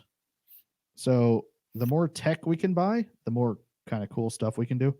And that's all because of you guys. So thank you so much. We really appreciate it. No problem. Thank you. Anyway, it was a small matter of Liverpool this weekend. How are you feeling? Well, first, can we talk about that Ederson pass to Mahrez? So we're talking diagonals. Diagonals. God, that was insane. The touch by Mahrez, of course, Mahrez missed it, of course, but oh my God, that was beautiful. There was a lot of good diagonal balls in that game. Stones played one out to the left. No. Was it Stones? Who was playing center back at that point? I don't even remember. Somebody played a diagonal out to the left that was inch perfect, and it was just, remember when Vinny used to do that? When Vinny would just kind of stroke one out to the wing and you weren't sure how it got there? Yeah. And how no matter how hard Vinny would hit it, the ball would just die on whoever's foot it was. Yep. It seems like Ederson, Diaz, Stones, Laporte, Rodri, Fernandinho, we have like 6 guys that can do this now. It's crazy. What is this life? we live in good. We live in good. Yeah, dude. Hell yeah. So how are you feeling going into the game? We're under 48 hours now, I think. I'm pretty good. You know, we're riding high on confidence and form. And hey, if we get a draw, that's great. If we win, that's even better. So I'm feeling great. So you think 13 W's in a row is pretty? It's pretty decent. It's a pretty good feeling. Okay, nice. Hell yeah. I have a question. Yep. Yes. Do you think this could possibly be a game of two halves in that? Obviously, it's a game of two halves, but in that, shout out. You think Liverpool are going to be sort of smarting from their loss to Liverpool to Brighton and really come out? I mean, they always come out, running around loads and pressuring you. You think it'll be important for City to sort of take that pressure on, get through the first half, and then maybe go for it after that? What do you think, Tyler? I think it's just going to be a feeling out process in that first half, definitely. People got to remember, Brighton played us really tough, and Brighton's a good quality side. So I think it's going to be the first half is going to be a feeling out process. But if we score an early goal, I feel like we're good. Yeah, I kind of get that feeling almost every single time now. We get an early goal and I just don't get worried. Now, I'm sure that will definitely change. If that were to happen against Liverpool, I would be very, very nervous. Before I continue on with this thought, dude, shout out Rob for staying up till stupid o'clock in the morning to chat with an opposition team ahead of a massive game. But yeah, I think you're right. An early goal, I don't get worried about it. And if we were to pip one, especially knowing what they're kind of sort of going to look like in terms of their setup, yeah, I do think making them open up more is only going to mean good things for us. Definitely agree with that. So we've asked a lot of people about their lineups and stuff. The big debate across kind of social media has been the left back spot, the 6, and then whether or not you go with a 9, which would be Jesus, or I guess Ferran Torres, or whether or not you bring back the false 9. We'll go back to front. So Tyler, what are you thinking about left back? Do we bring the Laporte thing back in? Zinchenko? We'll say Mendy just because he's still in the side. Like, what are you feeling? Well, I saw a thread from a City fan saying how we play so much better with Zinchenko in the side. But the way we looked against Burnley, Laporte looked pretty comfortable. And I know he struggled at that position before against Liverpool. But I think we should stick with Laporte for some reason. Does it? So I'll play devil's advocate here.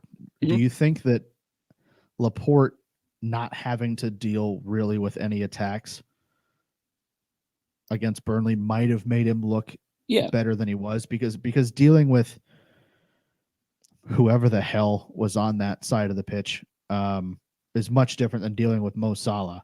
Yeah, definitely. So I guess my question would be, if you were going to put, because we know Cancelo is going to be up the pitch, are you comfortable with Diaz, Stones, Laporte against Mane, Firmino, and Salah?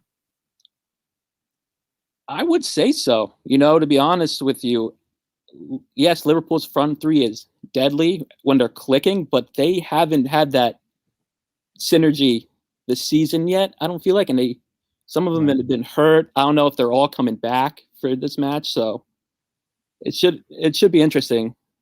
But so Mane and Fabinho both trained today, so my suspicion would be that they're both involved in some way. All right. But it's so hard to have this discussion because Laporte's a center back, and then Zinchenko, we got to remember, he's a defensive midfielder playing a position he's not really known for. Yeah. Even defensive midfielders are awesome. So we definitely, no matter what, we have to get a left back this window coming up. Yeah. But the main question is I wanted to throw this out. Is it 100% nailed on? Is he going to start Foden this match? I think he has to. He has to, right? If he doesn't, I don't think you'll ever see a point in time that social media is more on fire than if Foden doesn't start this match. He's been playing out of his mind. He's been part of the driving force that makes the team work. He's made people around him better. Yep. He brings a ton of energy. I think he is the type of guy that could force Trent to stay back because it would just make him deal with a lot more, you know? Yeah, definitely agree with that. If this front three comes out and two of the names are Sterling and Mahrez, and the third one isn't Foden, scenes. Oh my City carnage, shambles, carnage. And I'm not saying I don't want Sterling starting, but if Sterling's starting and Mahrez is starting, I don't see Phil starting. So, yeah, I think Phil's got to start. It's tough for Sterling, I would say, because he hasn't been that great this season in some matches. Mm-hmm. And especially we're going to Anfield where he's been non-existent. Nobody there, though. Exactly. As, so I don't Paul know. Just said in the chat. Let me ask you, before we move on in a bit, so the number 6 position, Rodri, Fernandinho, Gundogan maybe, but who do you have in there between Rodri and Fernandinho? Who would you rather see in the 6 against Liverpool? 2 years ago, when Fernandinho played against Liverpool, it was one of the best performances I have ever seen. That's Mulv's top performance, I think, of any City player ever. Yeah, so I would go Fernandinho 100%. But Rodri's been great. That's like I don't see City Twitter talking about him a lot because he's been awesome. It's so tough. But Fernandinho that would be because of the Rodri thing would be because of narratives. Yeah, there are narratives that go around. Rodri being crap is one of them. It is interesting that a lot of the other, I'm not going to name names, but a lot of the other podcasters and stuff that tend to dump on Rodri are starting to turn the corner, as they say. They finally seen the light. That's right. Maybe they just listen to all of our shows where we're just constantly like, yes, Rodri, more of that. So you're going Rodri in this one, yeah? I would say so. He's been great, but also Fernandinho. It's tough because Fernandinho, I keep going back to that match, and he was insane. Yeah, it's a tough choice. I'm glad I'm not Pep. Yes. Aside from, I would love to be Pep for the sake of wages and just being able to be, I don't know, one of the greatest minds that's ever been involved in the game, which is like, I don't know, a slight step above where I am right now, but to be there would be great. Last question, or two last questions. So the front three, are you a false 9 in this match kind of guy, or are you saying let's stick with Gabby or Farron, have somebody that's actually leading the line against whoever Liverpool's center back pairing is? I would play Gabby because he scored against them last time, and that was a great goal he had, great finish. I would just play Gabby, especially he scored against Burnley last time he played, so I would just stick with him and just ride the confidence with him. Yeah, that makes sense to me. One last thing, give me your score line for the weekend. I'm gonna go 3-1 City. Oh yeah, I do like that a lot. Has everybody predicted a win except for Rob from Last Minute Podcast? No, because the bidders were on. Oh, that's right. So we had a 0-0 and a 2-2 from Standard. them. We've kind of run the gamut though. We've had a lot of 2-1s. I think a 3-0, few 3-1s. Everyone seems confident except for the bidders and the Bitterai, Bittors, whatever it is, and the and Rob from Ireland. So there you go. Fair enough.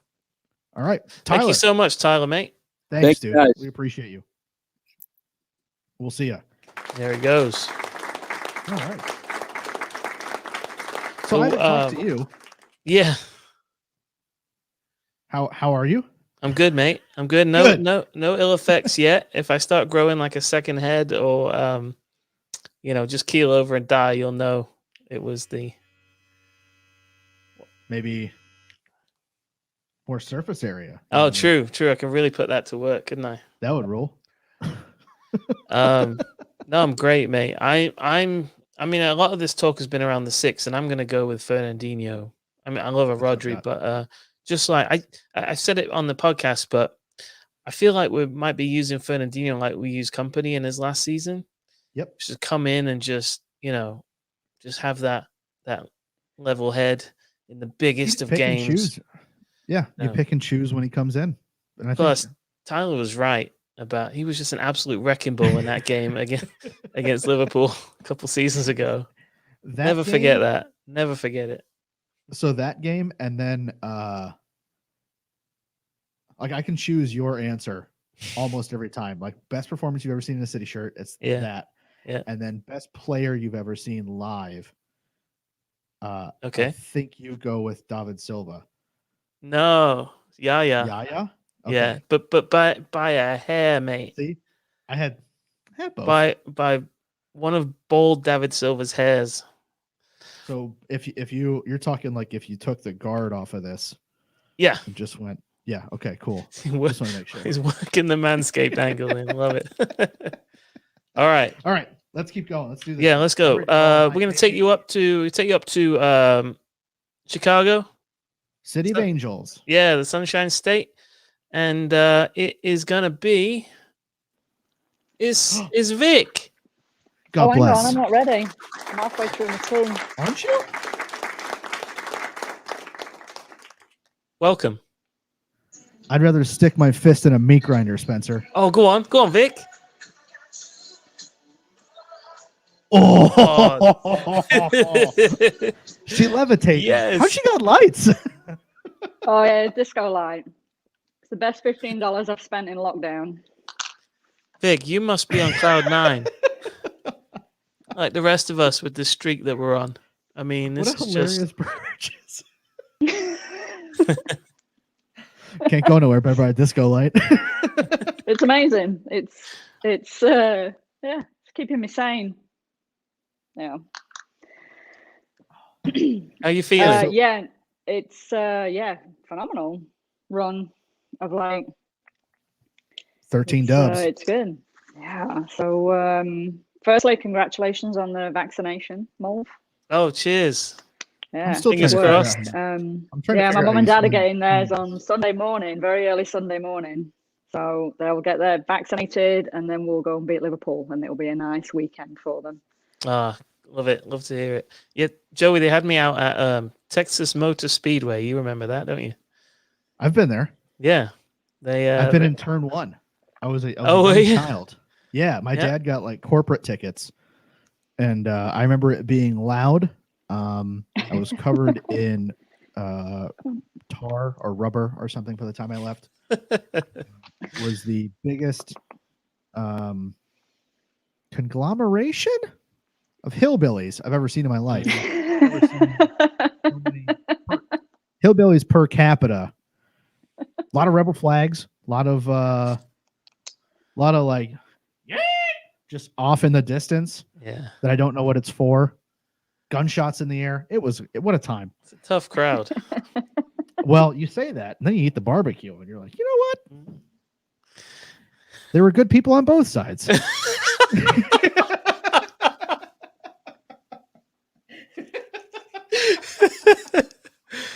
Oh dear. All right. I got to pop out a Molv. I knew that was going to work. Well done. Well done.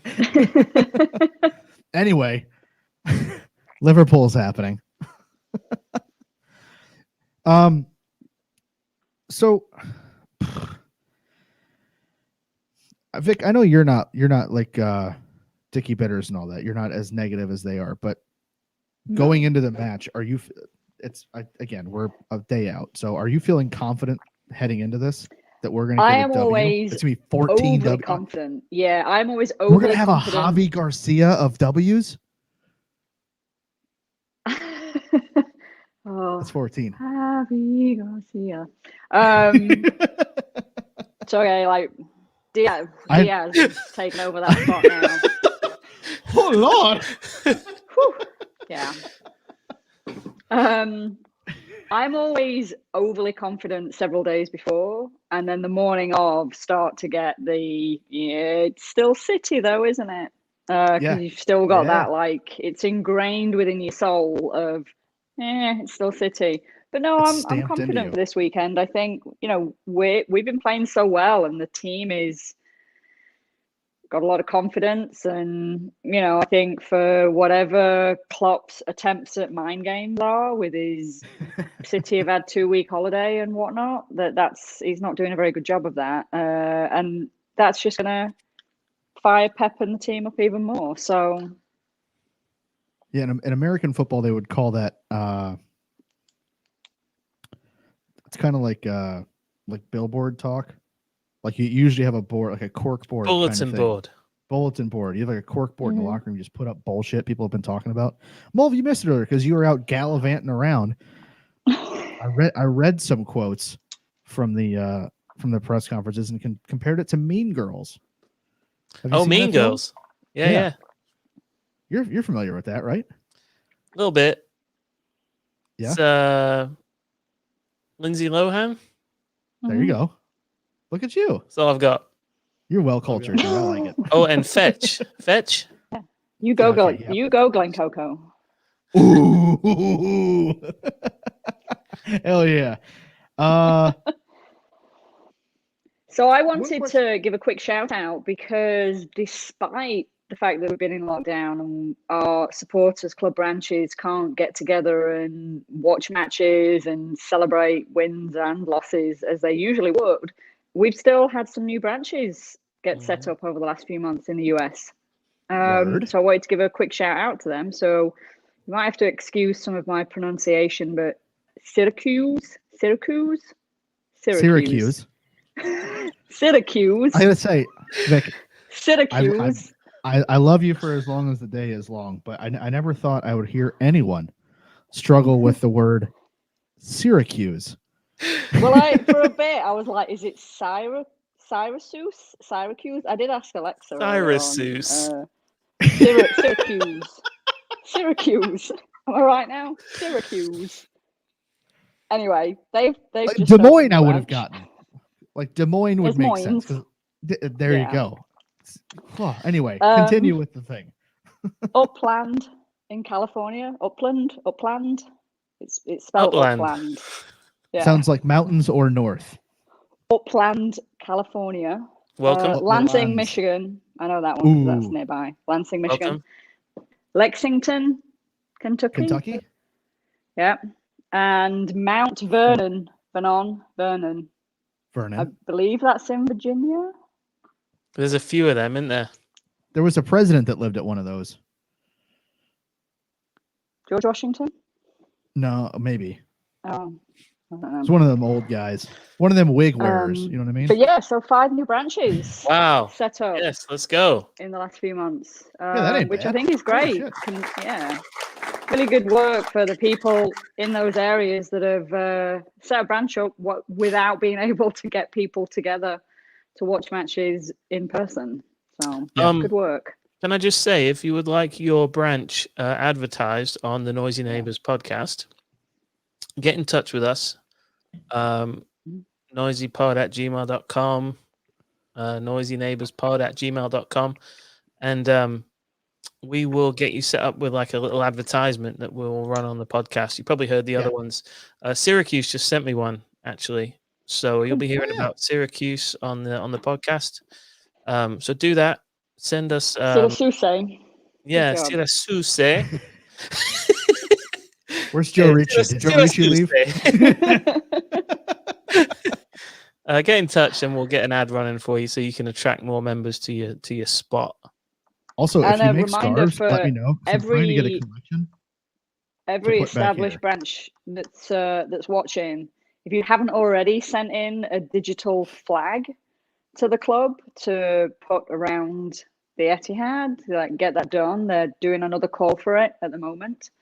So get that done. If you need help getting that digital flag created, give me a shout on Twitters and we can help you do that. But it's very cool when we will be at a match again, or when other people are at matches and they take photos and your branch flag's going around the Etihad. Yeah. So that is a cool feeling. Yeah. I like that T-shirt, by the way, Vic. Have you made that custom? Well, yeah, I think I did. Yeah, I always customize my T-shirts with a little But yeah, I figured it's like going to the concert, isn't it? Like you always wear the band merch when you go to the concert. I believe there's only 2 people who own that shirt. Yeah, I think it's me and John fucking Marr. Yeah, you and Johnny Marr are the only ones who own that shirt. So hold on tight to that. Yeah. Yeah, and got my new Chicago that's cool. MCFC hoodie as well. Yeah. Damn. What those cost? We actually got a pretty sweet deal on them. We did a small run. It's through a vendor that I use for work to see how they would come out. And they're nice. So again, once we're back at the pub, we're going to do another run on them and mail them out. So if other people want one, we'll do orders and mail them out. Nobody wants to be standing in line at the post office at the moment with lots of stuff to mail. So yeah, we might need to talk about that because that's dope. Yeah. Hell yeah. Yeah. All right. We are backed up again. Okay. Do you want to talk about football or just? Yeah. So my prediction is 3-1. I think we'll be 1-0 down at halftime. And then come out second half properly all guns blazing and not taking any shit.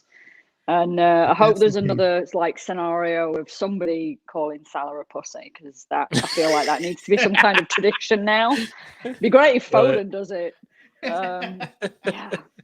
If it's the case that we're 1-0 down at halftime, I will be tanked. Yeah, guaranteed. no, I'm thinking that the first half is going to be tough and we're not going to do that well, but it'll be one of those Pep yells at them all, sit down, shut up, let's get back to basics. I knew that was coming. Nobody say anything. And we'll come out and show them how it's done on their own home ground. Come on, I hope you're right. I hope you're right. Hell yeah. Thanks for coming on, Vic. Yeah. Thanks for having me, as always. It's always a pleasure. Vic, we will see you soon. Yes. Fingers crossed. Get them vaccinations and they're going to have one really big fuck-off party. Let's go. It'll take like a week off for the party and then a 2 weeks off to recover from it. I got you, moonlight, you're my starlight, I need you. It's so funny watching the queue. Yeah. The queue starts dancing. there's people in the queue waiting to get in, and they're all dancing. It's amazing. All right, Vic. Love you. Cheers. Love you. Bye. We'll see ya. She is a national treasure. Absolutely. Syracuse. Syracuse. Syracuse. All right, let's move. Boopity beepy. Let's move forward, mate. Let's take you up to down from Chicago. Over over a bit, and it's Jacob from MCFC in Knoxville. Ooh, what's going on, guys? I don't have my dog with me today, so we're good. That was gonna be my first question. Yeah, man. I didn't know Roberto Mancini was pronouncing Syracuse like that, but I loved it. That's how you say it, dude. I feel like you have to say it with one of these too. Yeah, just throw that in there. It's like Balotelli all over again. Hell yeah! So we know what if we the people in Syracuse can put bibs on, which is nice. But, yeah. After five tries, at least. Oh, DMX has returned. Oh dear. What are you wearing, mate? What are you wearing? On the 2000. That's the Adebayor kit. 10. Yeah, round white I got neck. it from one of my. Yep. Yeah. That's Adebayor. I got it from one of my Arsenal buddies, and he got me a Patrick Vieira on the back. Ooh. So decent. Well, I like it. I like it a lot. But Poundland Fernandinho. I'll be wearing this. I'll be wearing the Sterling on Sunday, of course. But Sterling on Sunday. Yes, good for you, mate. Yeah. Speaking of Sunday, how are you feeling? I mean, let's be real. Vieira is just I'm feeling it, honestly. As confident as you can going into a game against Liverpool. Like, their defense is in shambles right now, but their front line is never easy to deal with. I'll be interested to see what we do at fullback, though. I think it might be one of those games where Cancelo on the left would make a whole lot of sense with Salah cutting inside on his left foot. I think that's putting where somebody. at. Yeah, and I don't know. I mean, I think Laporte would do well there too defensively, but there's a lot of different ways to get going, and it's one of those things where as long as Pep doesn't overthink himself like he always tends to do in these games, I think we'll be okay. But he always has something wacky that he's willing to do. That I think the biggest opponent we're facing Sunday is ourselves at this point. True. Yeah. True. Center back pairing: Stones and Diaz. Yeah. Stones and Diaz. Like I said, I think Laporte might come in at left back, but I don't see Laporte breaking those two up right now. Okay. But the 6. Fernandinho, Rodri. I think I'd go Fernandinho in this type of game. Tommy I think Doyle? you need somebody who can. Tommy Doyle. Tommy Doyle would be a shout. I do need that number 69 jersey in my life so bad. I have a 69. But no, I think it's not. Doesn't say Tommy. The Angelino one. I didn't purchase it. My mean friends. I think Mo was a part of that cohort of people that bought me a 69 McLad kit. Oh, that's right. And I don't even know what that's supposed to mean. I had forgotten about that. What is that? What? It's not in your closet, dude. I don't know what McLad is supposed to mean. I like it. I can see it. But no, I think it'll be. I think it'll be Fernandinho. I think you need.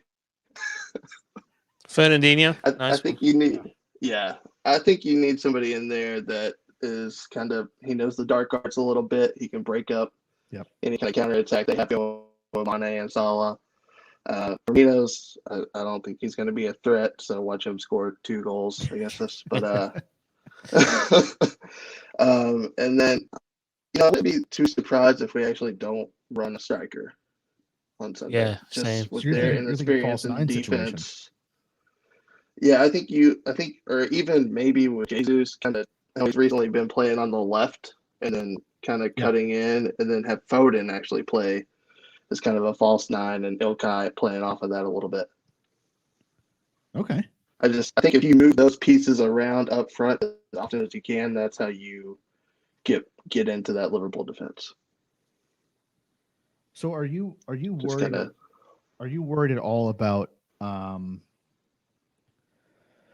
I don't know, Liverpool using the Brighton result and some other, recent poor results as firepower to, I mean, if there's a team to, as if they're not going to get up enough against Liverpool, I mean against City, with the past poor results, do you think that's going to fire them up enough to take City down? I mean, it could. I don't think it's going to do anything more than how they're going to come into this game already. Like, they know it's one of the most important games. They're at the point of the season where if they do lose this game and draw 3 points to us, that's probably over for them. So I don't think it'll fire up any more than that will. Like, they don't want to lose the title this early in the season, especially if it's United and City fighting for it. Which don't get me started on that. But if it's them two fighting for it and they're out of the race by 22 games into the season, they'll be pissed. Yeah, so this is, I heard the guys in 9320 talking about it, and I mentioned it kind of in passing earlier. If City win this, you're 10 clear of Liverpool. You are, depending on results, you could be as many as 7 clear of United with a game in hand. I mean, if this goes the right way, is this one hand on the trophy? With as many games as there are left, I wouldn't say that. I think because we're 4 ahead of United right now, but with I never want to jinx. That's a good question. That type of team. but and I think it's interesting to see how many points the winner of this title race will end on, because obviously the last 3 years have been absolutely insane.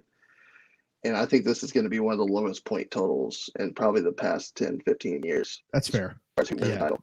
We can still get like high 90s, you know that.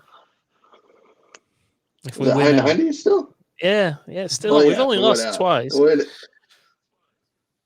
True. Which is mad. Because Leicester. Yeah, it doesn't feel like that, does Tottenham. it? Leicester and Tottenham. No, it doesn't. Well, I think it's so little of a break between last season and the season results roll over into one, and we'll run in together. I'm getting those two mixed up. But like, as far as where we started the season at, after that Leicester game, I didn't think there was a chance of us pulling it back together. It's like that was a 5-2 final.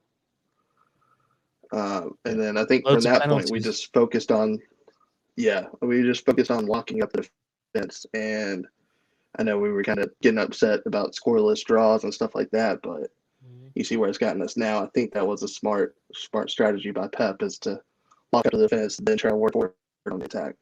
Agree, mate. What's so? Go ahead, Joey. Obviously, this match is huge for City just because of implications, right? You know, we win this, we're however many clear of whoever, depending on how things go. But to kind of walk in someone else's shoes for a little bit, how huge is this match for Liverpool in the scheme of things? If they were to win this, they close the gap from 7-4, excuse me, against City. City only have a game in hand, and the way it's looking right now, that game in hand is right before, I think, our match against Gladbach. If that happens, I mean, that's a whole other topic. But how huge is this game for Liverpool in the grand scheme of things? Well, I think it's big because if we drop points now, like in the form we're in, that's going to be emblematic of what can happen in the future, I think, with us. Yeah. And I mean, that's kind of what I'm saying. Like, Liverpool has a lot to make up here, but obviously it'll do a lot to their confidence if they can beat us in the form we're in right now. Yeah. I know, like, I think if this thing is tied after about 60 to 70 minutes, if we're having a draw, I wouldn't be surprised if you see both managers just kind of hold off. And like, I think that kind of happened in the United City game, and I wouldn't be surprised if that happens here. Yep. Makes sense. Nice one, mate. Just hey, go on. Just let's wrap it up, mate. Tell us your prediction for this. I'm very interested to hear what you think's going to happen. So my heart will go 2-0, but I think my head's gonna go 1-1. Okay. I see it being it's gonna be cagey. It's gonna be cagey. I think it's gonna be like one of those fights where you're just kind of testing the opponent a little bit, seeing what they got. But I don't think a lot of jabbing. Gonna be all out like we're hoping for. But I would love to be wrong. Hell yeah. Thank you so much, mate. We had Jacob Sands Dog from Knoxville. Shout out to all of MCFC Knox. Love you guys. Hope you're keeping well and hope you get back together soon. Yes, sir. And thank you for all the work y'all do for supporters clubs. It's awesome. And like I said, can't wait to be back. See y'all guys. Hell yeah. Take care, mate. We'll see you. We roll. We move. Okay, I think we're gonna call this the finale, are we not? Whatever, I don't care. Okay, cool. I'm already here. All right. Oh, one of our favorite friends from New York City, coming on the show. I've heard. Okay, well, let's bring him on. We've got Con 40 from NYC. Ooh. There he is. 40, how we doing, dude? Very good, guys. How are you doing? Happy Friday. Indeed. Happy Friday, indeed. Mold, how'd your son do? I know I missed. I was in and out a little bit on the call today. Oh, you're gonna like this. He got called up to varsity today, and He got in. I didn't think he was going to play. He got in for 3 minutes. Oh, okay. Didn't touch the ball once. He's a midfielder. Yep. Yeah. So we laughed. It was funny. It was yeah, it is what it is. He's young, so hopefully this will be the first of many starts. But I appreciate you asking, mate. That's a good story. You keep that for a long time. Yeah, we're gonna laugh about that for a while. 0 touches. Doesn't he normally wear number 10 too? Like, isn't he usually pretty involved? Yeah. I mean, he's everything goes through him. That's actually Yep, brilliant good point. So there you go. All right. I like it. What do we got, dude? I know you earlier you were teasing me. Yeah, a little bit. And maybe for us. this is just a dumb question, right? But like, I feel very confident, very copacetic about what happens on Sunday. If we win, great. If we draw, that's okay. In fact, my prediction just off the top, I'm going to say 0-0. It's just going to be one of those games. And part of me is like, I want to get this win at Anfield just like everybody else, but it means so much more if we do it when there are fans back in and we can just kind of stick it to them. But whatever, it's a whole other thing. But I love it, and I think Mulv talked about this with LB about a week or so ago, the clean sheet run. And so I guess the question is, would you rather have the 3 points and give up a goal or two, or take the draw, get a point, and keep that clean sheet streak moving forward?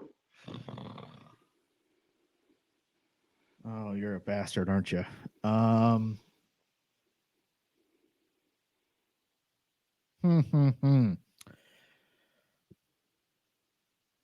Give me the points and giving up goals, because I think we're still going to keep enough clean sheets throughout the year that we might still make a run at the Mourinho Chelsea side the first year he was in the Premier League. I think there's enough opportunities elsewhere in the season for us to blank people, but I don't know. There's like sentimental, emotional damage involved with this fixture that I just I want the W so damn bad.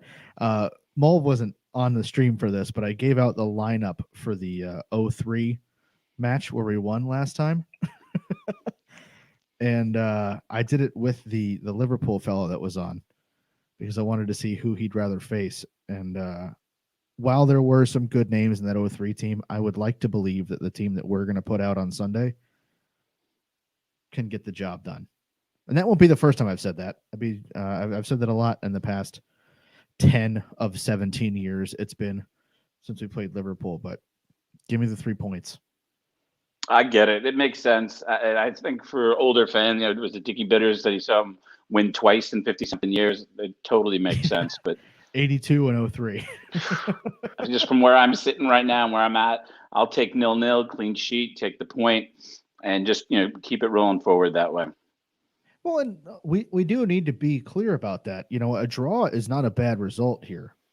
Obviously, the win feels better, but a draw isn't a bad result. No one moves. We still have the game in hand, and we're still 3 points clear. 3 points clear at the top of the table. So, no clean sheet is nice, but I don't know.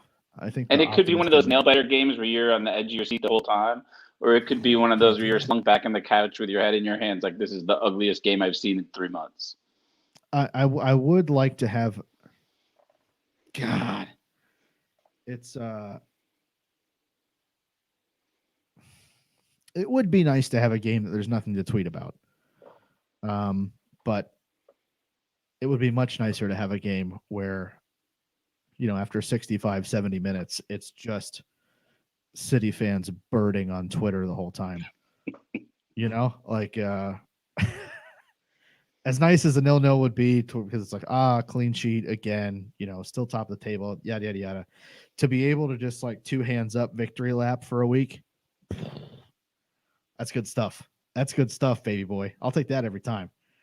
No, listen, I won't. No, I don't think anybody's going to complain, right? But I think there's just, I wanted to kind of come back in and say, listen, there's a second scenario here that I think is very possible. And kind of piggybacking off of what Carl talked about, either like, yeah, they can go for it, or this could be a slog of a game, but it's not going to end our season here. Yeah, that's the thing. Like even if that, I think that's the mad thing about this game, right? Like even if we lose, heaven forbid, it doesn't really affect things that much. Like it doesn't matter if we lose in the grand scheme of things. We still stay top. We still stay top. We're still 3 points clear. We're still, what would that be? 4 clear of Liverpool. 4 with a game in hand. It's a good spot to be in. Yeah, I can't remember the last time we had a big game like this where I was so calm. Like, I just don't care. Like, I'm not going to be upset if we lose. Honestly, I'll be like, all right, well, on to the next one, turn the page, move forward. Whereas normally, like, I'm ripping my heart out and I have a lump of hair coming out of my head halfway through. Yeah, I'm trying to think if even during like the Centurion season, if I felt that bad or felt stressed out about games, I don't know if I did.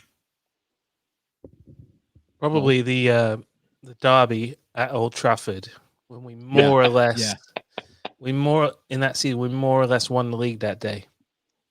Yeah, because I think we stretched it to 10 points that day, and that was it. That was probably the most nervy.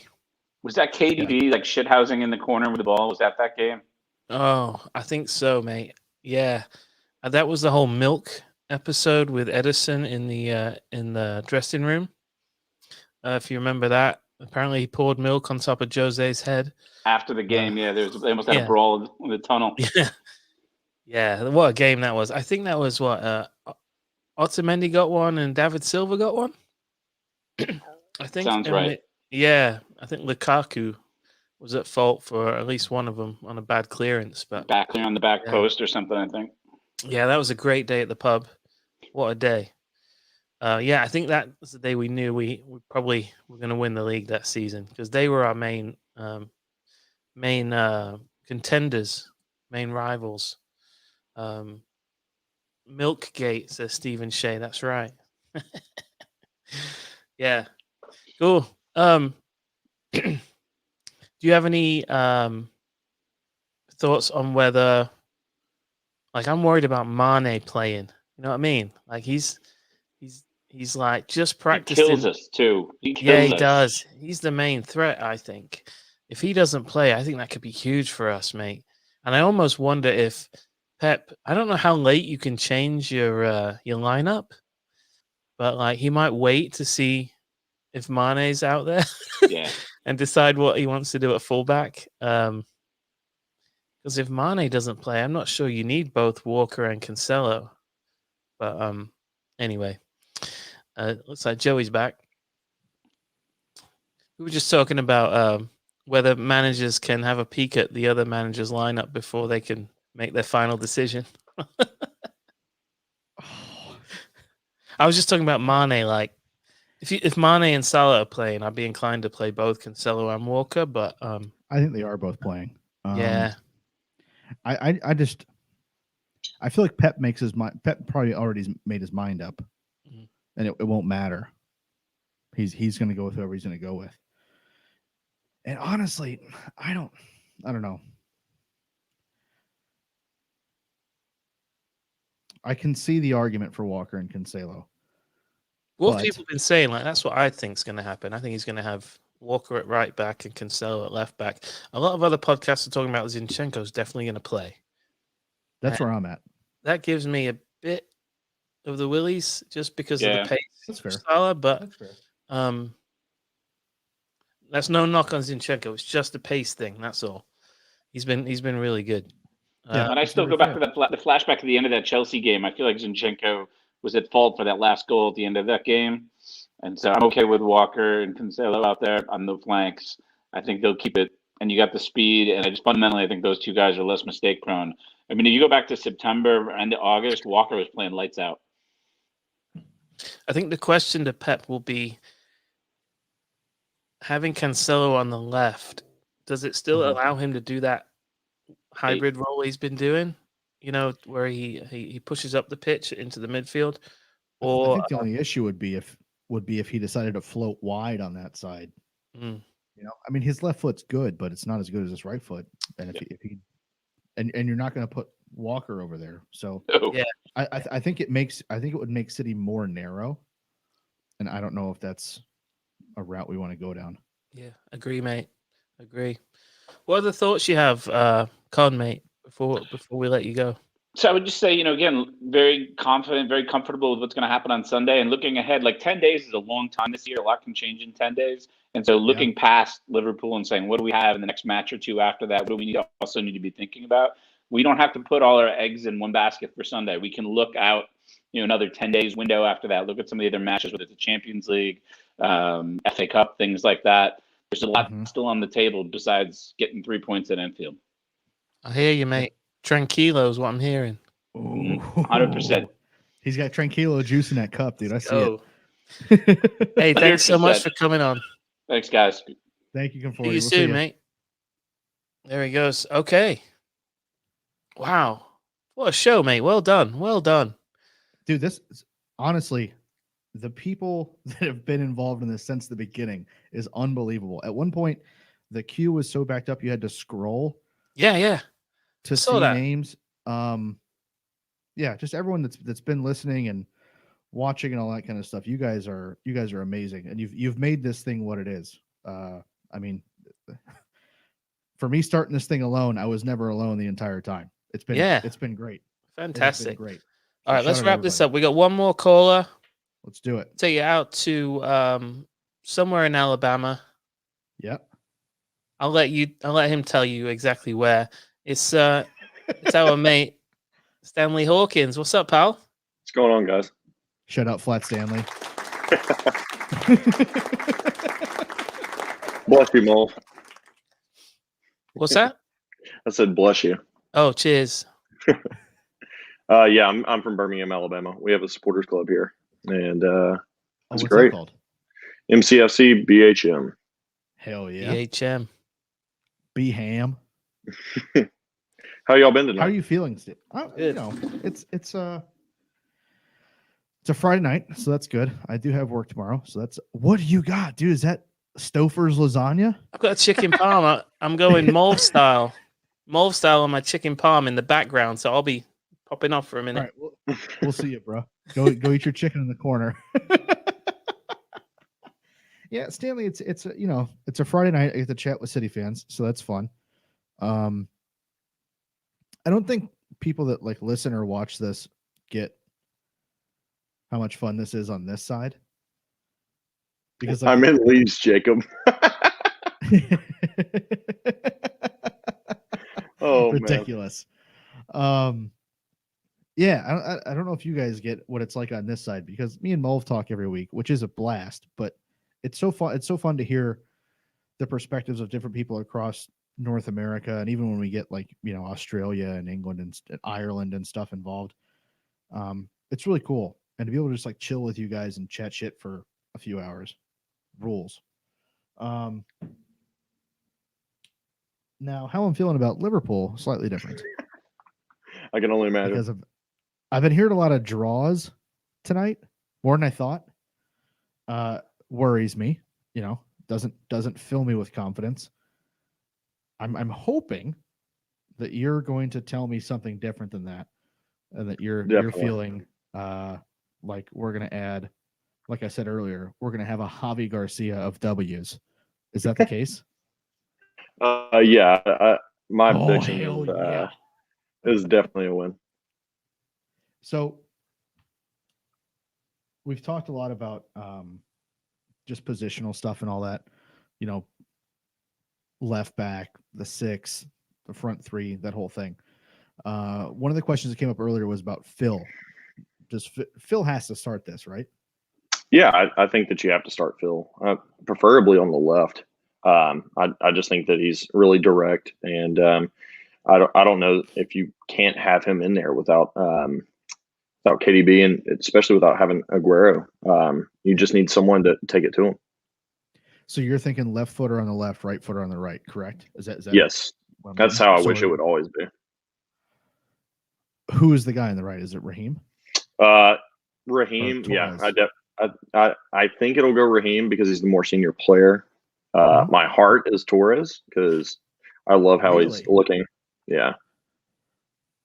And then, but I think you're going to have to start Sterling because he's more senior. Are you kind of traditional 9, or are you saying go back to false 9 and put like Mahrez or somebody? I like the false 9 personally. But I really wish Aguero was fit for this game. Right. Yeah, that tight angle goal he scored Aguero back in the day. against whatever their center back pairing is going to be. 100%.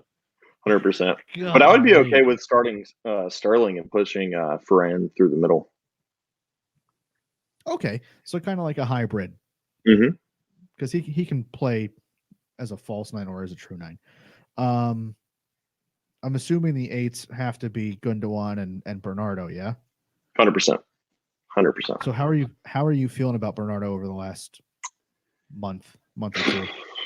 Well, I've really liked him coming back into form. I don't really know what all happened, but a lot of the stuff after the tweet. I mean, I personally I would have probably reacted the same way if the entire world was calling for my head on a pike. But Yep. I definitely think he's coming alive, and I love me some Bernie. I love me some Bernardo. He's one of my favorite 8s probably in the game today. But I think that you got to go Gundogan and Bernardo in the middle. Okay, so far we've got a pretty traditional front 3, a very busy kind of engine room, with Bernardo and Gundogan. One of the positions that's been debated all week and will continue to be debated until Sunday morning is the 6. Do we go with the, I don't know, kind of old war horse in Fernandinho, or do we go with a guy that's starting to look like his kind of nickname? He was when City bought Rodri, he was called the next Sergio Busquets. Fernandinho is Fernandinho. I don't know if there will ever be another one, but what do you go with in this? Well, I don't know if you can see, but well, that's fine. There you go. I really want Fernandinho. Yeah, I really want Fernandinho, but I don't know what kind of message that sends to Rodri, and I don't know. I think that you're solid enough at the back that you can kind of get away with having a little bit less speed in Rodri. But like Mole was saying, I mean, I love Fernandinho in the 6, and so I really want him. I really want him in there. It says to Rodri, watch and learn, mate. One more time. Watch the master do his thing to this Liverpool side. And I love the tactical fouls. It really gets me going when he just studs somebody pretty good. This is going to be your job for the next, 10 years, decade. Yeah, just watch one more time while he's still got it. I mean, really, if you do like all joking aside, if Rodri picks up the dark arts part of what he does, it is Busquets. Mm-hmm. It's just the same guy, and maybe better. I think his passing is better. I think his vision is better, and I dare say he reads the game a little bit better right now. Like, it's kind of like, to go American sports, it's like when the Packers drafted Aaron Rodgers and Brett Favre was still there. It was like, yo, dude, we know you're good. Okay. Just follow the dude that is one of the best to ever do it. And then just do those things.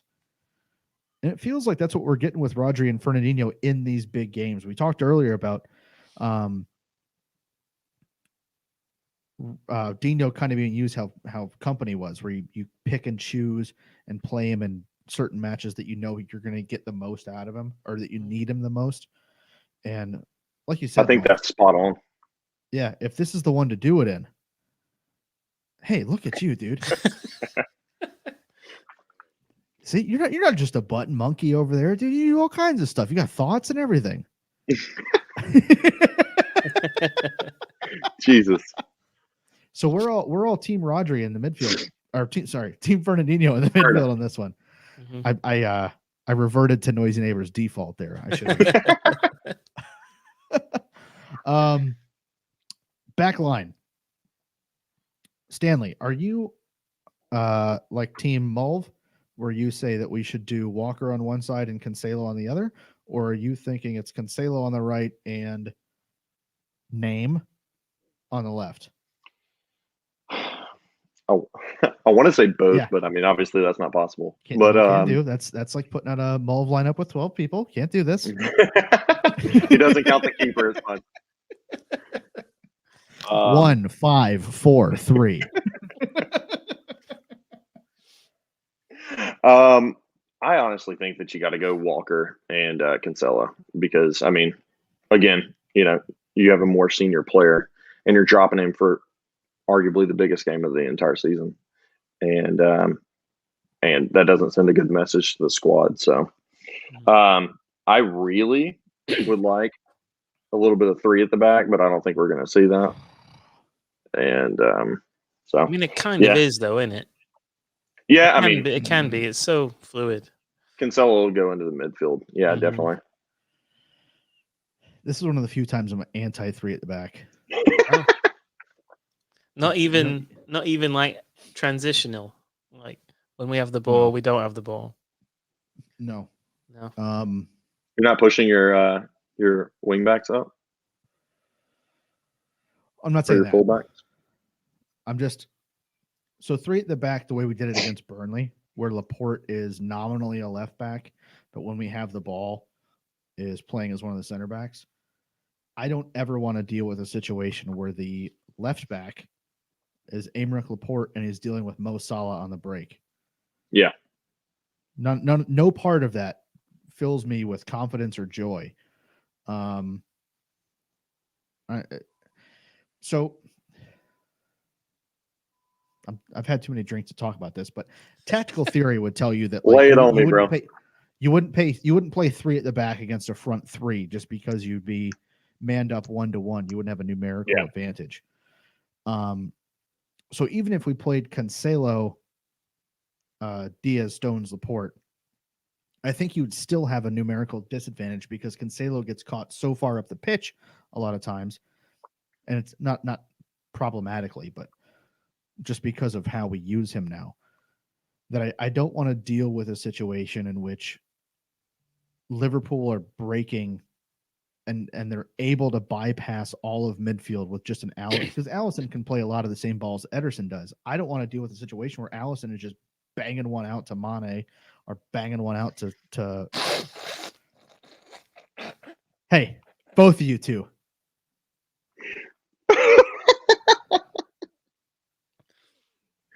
Oh, sorry.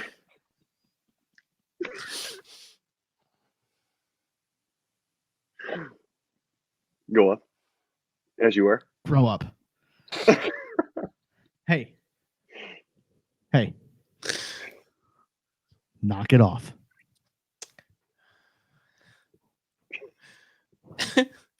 You too. Calm down. I don't want him passing the ball quickly out to the wingers, and the only thing we have to deal with is, or the only guys we have back to deal with that pass is Stones and Laporte. It's a foot race I don't want to be involved in. Yeah, yep, definitely. This is one where I'd rather play Zinchenko. I think Mendy's probably gone at this point, but I'd rather play Zinchenko over there just because I don't think we can get rid of Mendy though.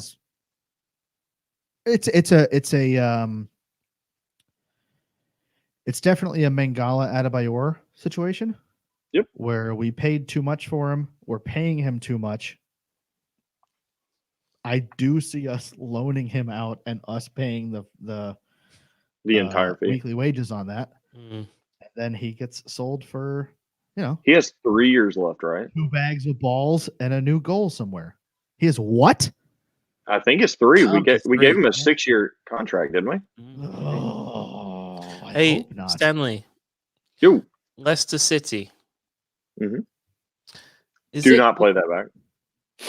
What's happening? I thought he was playing the audio back from the bar in Atlanta. I still can't even listen to that podcast because of my terrible drunk voice. Is it one of their years? On now. I hate you so much. Oh, mate, that was so good. Leicester City, it's one of their years, he said. I did it completely fine the first time, and then you got me to go outside. Oh, all right. Anyway, I do have Stephen Shea. If you're still watching this, please post what your lineup is. He did in the chat. He did. Posted earlier. Yeah. Why don't we let Stanley go, and then we'll end with Steven's comments. Yeah, for sure. Yeah, absolutely. Mate, love you, Stanley. See you, Thank boys. You so much. Love you. I'll see you soon. Bye. Yes, sir. Bye.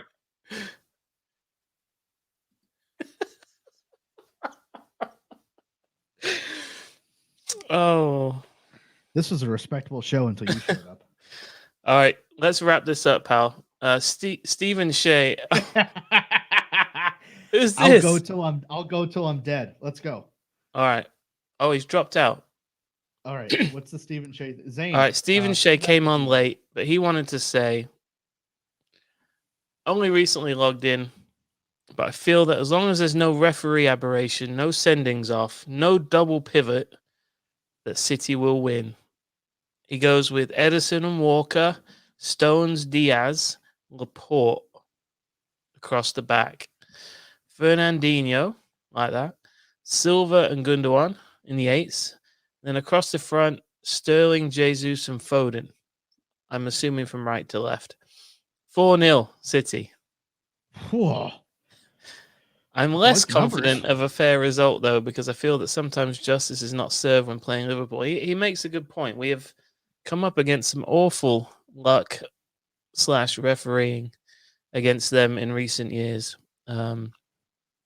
So yeah, that's a factor that we haven't really considered. You know what I mean? Like I feel like no crowd. Yeah, maybe it's just me being naive. But I would like to think that no crowd would mean that a ref couldn't be influenced as much. That's a good point. It's a good point. Yeah. Yeah. The Laporte at left back thing scares the shit out of me. Yeah, I wouldn't do that. Honest. There was a lot of talk about that Laporte at left back as a look ahead to Liverpool, and I never got that impression. The impression I got with Laporte at left back against Burnley was he's a really tall lad, and you're trying to rest Cancelo and Zinchenko. You know, all your other fullbacks for the weekend. Like it was a chance to get him some minutes against a team that, you know, you didn't necessarily need a pacey fullback, and you didn't necessarily need tremendous build-up play, you know, to beat Burnley. He could give you the diagonal ball out to the wings, but he can also, most importantly, I think, provide that height to defend. And I think he was used specifically for Burnley and not as a preparation for Liverpool, is what I'm saying. Yeah, I blitzed through the Burnley thing earlier in the show. Yeah. Like as soon as it started, because there's no point in talking about it because everyone wants to talk Liverpool. But I think what you said is mostly bang on. You know, Laporte was brought in because it's and the 9320 guys talked about it. It's an olive branch almost to say that look, you are still a part of this team.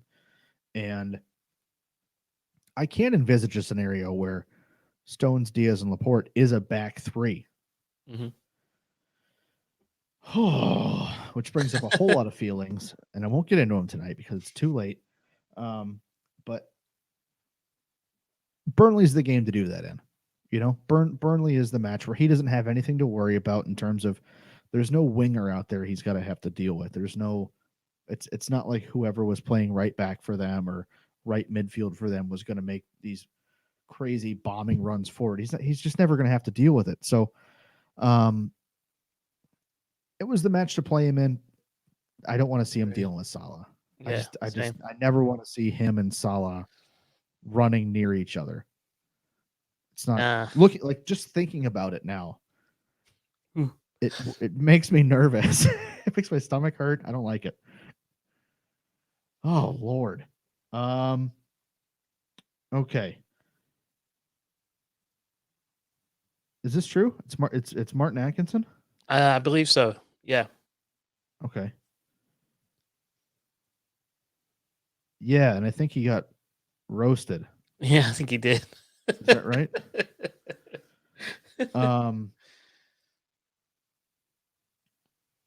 Yeah, I'd rather have Zinchenko over there, I think. I think if we go back to the 2-3-5 we've been playing recently, like up until the Burnley match, you know? Mm-hmm. I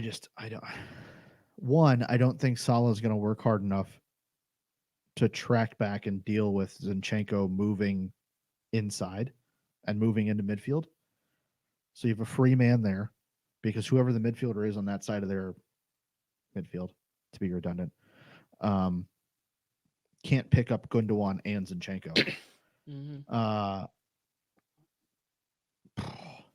Yeah, I don't know. Let me tell you what I think is going to happen.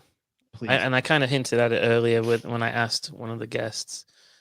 I think we're going to start with Walker and Cancelo, like in a very defensive sort of approach to stopping their pace down the wings. But I think at some point during the match, depending on how it's going, I think Walker will come out, and I think Zinchenko will go to left and Cancelo will go to right. Yeah.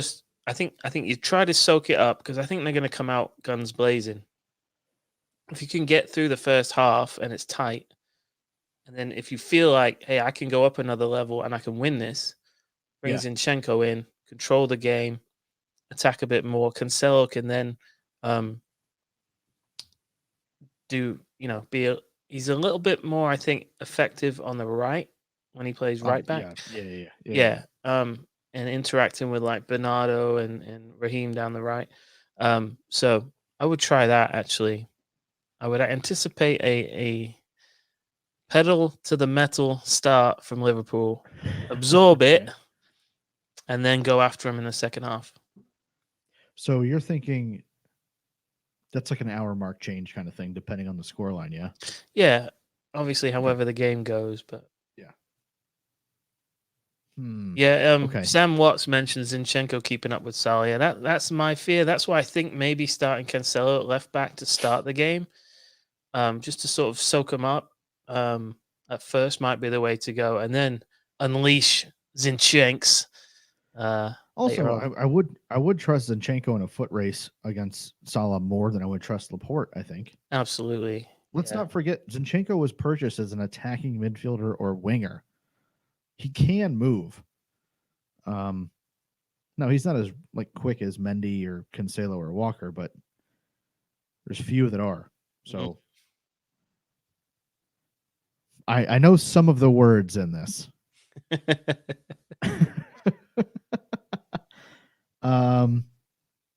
Yeah, with you, Mike. Also, great caller earlier. Mike was on. Yeah. We had so many first time callers to begin this thing. It was unbelievable. Where's he from? Toronto. Oh, nice one. Yeah, another one. Mike.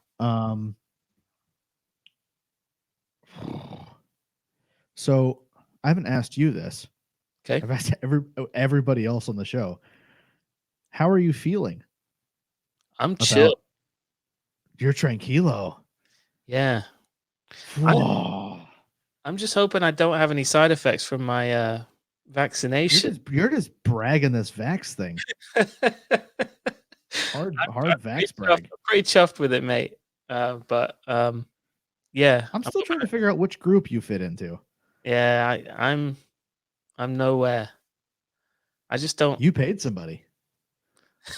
Oh, I'm obese. Oh, that's how I got up the list. Shit. Is that what you mean? I might have to. How did I get, to go stand get my shot? Yes. I'm gonna have to go to a doctor's office and stand on a scale and be like, just jab me right now. You see the number? Jab me now. Look at me. How many holes they got left in this belt, dude? Not many. Come on now. No, the results midweek was something else, mate. I mean, we were laughing and we were levitating and what have you, and it just really took the edge off the weekend. I still think it's a really big game. I would I would love to beat them at Anfield, but ultimately we're well in the driver's seat, mate. So I'm pretty tranquilo about the game. I'm gonna hopefully just sit down and enjoy it. That's what I hope. I don't trust it enough. We'll head out here in a second. Yeah. I probably missed it earlier. What is your front three situation? Oh, I loved, Carl from DC. He pretty much picked my lineup, except I think he did plump for Rodri in the midfield instead of Fernandinho. So I'd have had Fernandinho in there. But when he said I want Jesus on the left, Foden in the 9, and Raheem on the right, I was having that. Yeah. And those three they're gonna mix and match throughout the game and just it's a whirling dervish. Yeah, that is a really good front three for me. It's got Phil Foden in it. Yeah, for real. End of. Yeah, hard not to be happy with that. Well, well done, mate. Well done to you. Yeah. Another couple of hours of Manchester City talk with some of the best people that we know. Yeah, over here in the Americas, the North America, this America. Yeah, if I can. We even had some folks in the chat from other countries as well. Everywhere. The Brits. If I can pat all these folks on the back. As soon as the link got posted in the chat, like after the Manscaped ad at the beginning of this. Oh, you did a Manscaped ad? Daddy, I got to make that money. As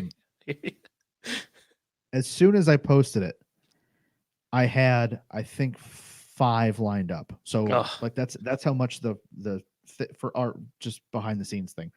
The thing at the bottom will hold 5 people on there before I have to like scroll down. Mm-hmm. As soon as the link got posted, 5 people in there, and there was people that have never called before, people I've never interacted with, and I mean they made the show. I just stood here and drank and asked questions. It's not, I didn't really do much. So shout out everyone that was involved in this. Thank you so much for spending your Friday night with us. Thank you, Mark, for hopping on this after the big 3 minutes. Yeah. Nah, easy, mate. This was fun. It's always fun. Yeah, this is a blast. And I won't put anything in concrete yet, but we do have some big games coming up. So, there's probably another one of these in the future pretty soon. Yeah. Yeah. What else we got? We will talk. I think this week on the podcast, we'll talk Liverpool. Obviously, there is some Champions League news we'll have to talk about because of some restrictions in terms of entering Germany and all that kind of thing.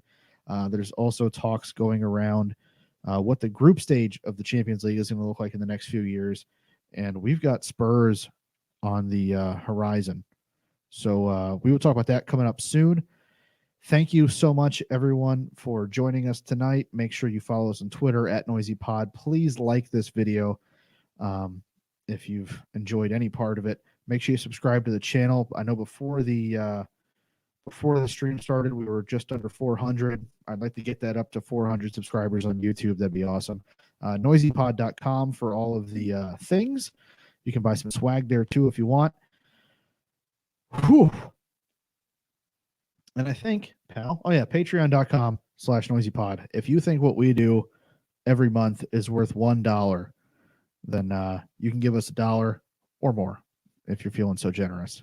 So until next time, everybody, I've got City winning 3-1 and ta-ra. Bang one out to Mane.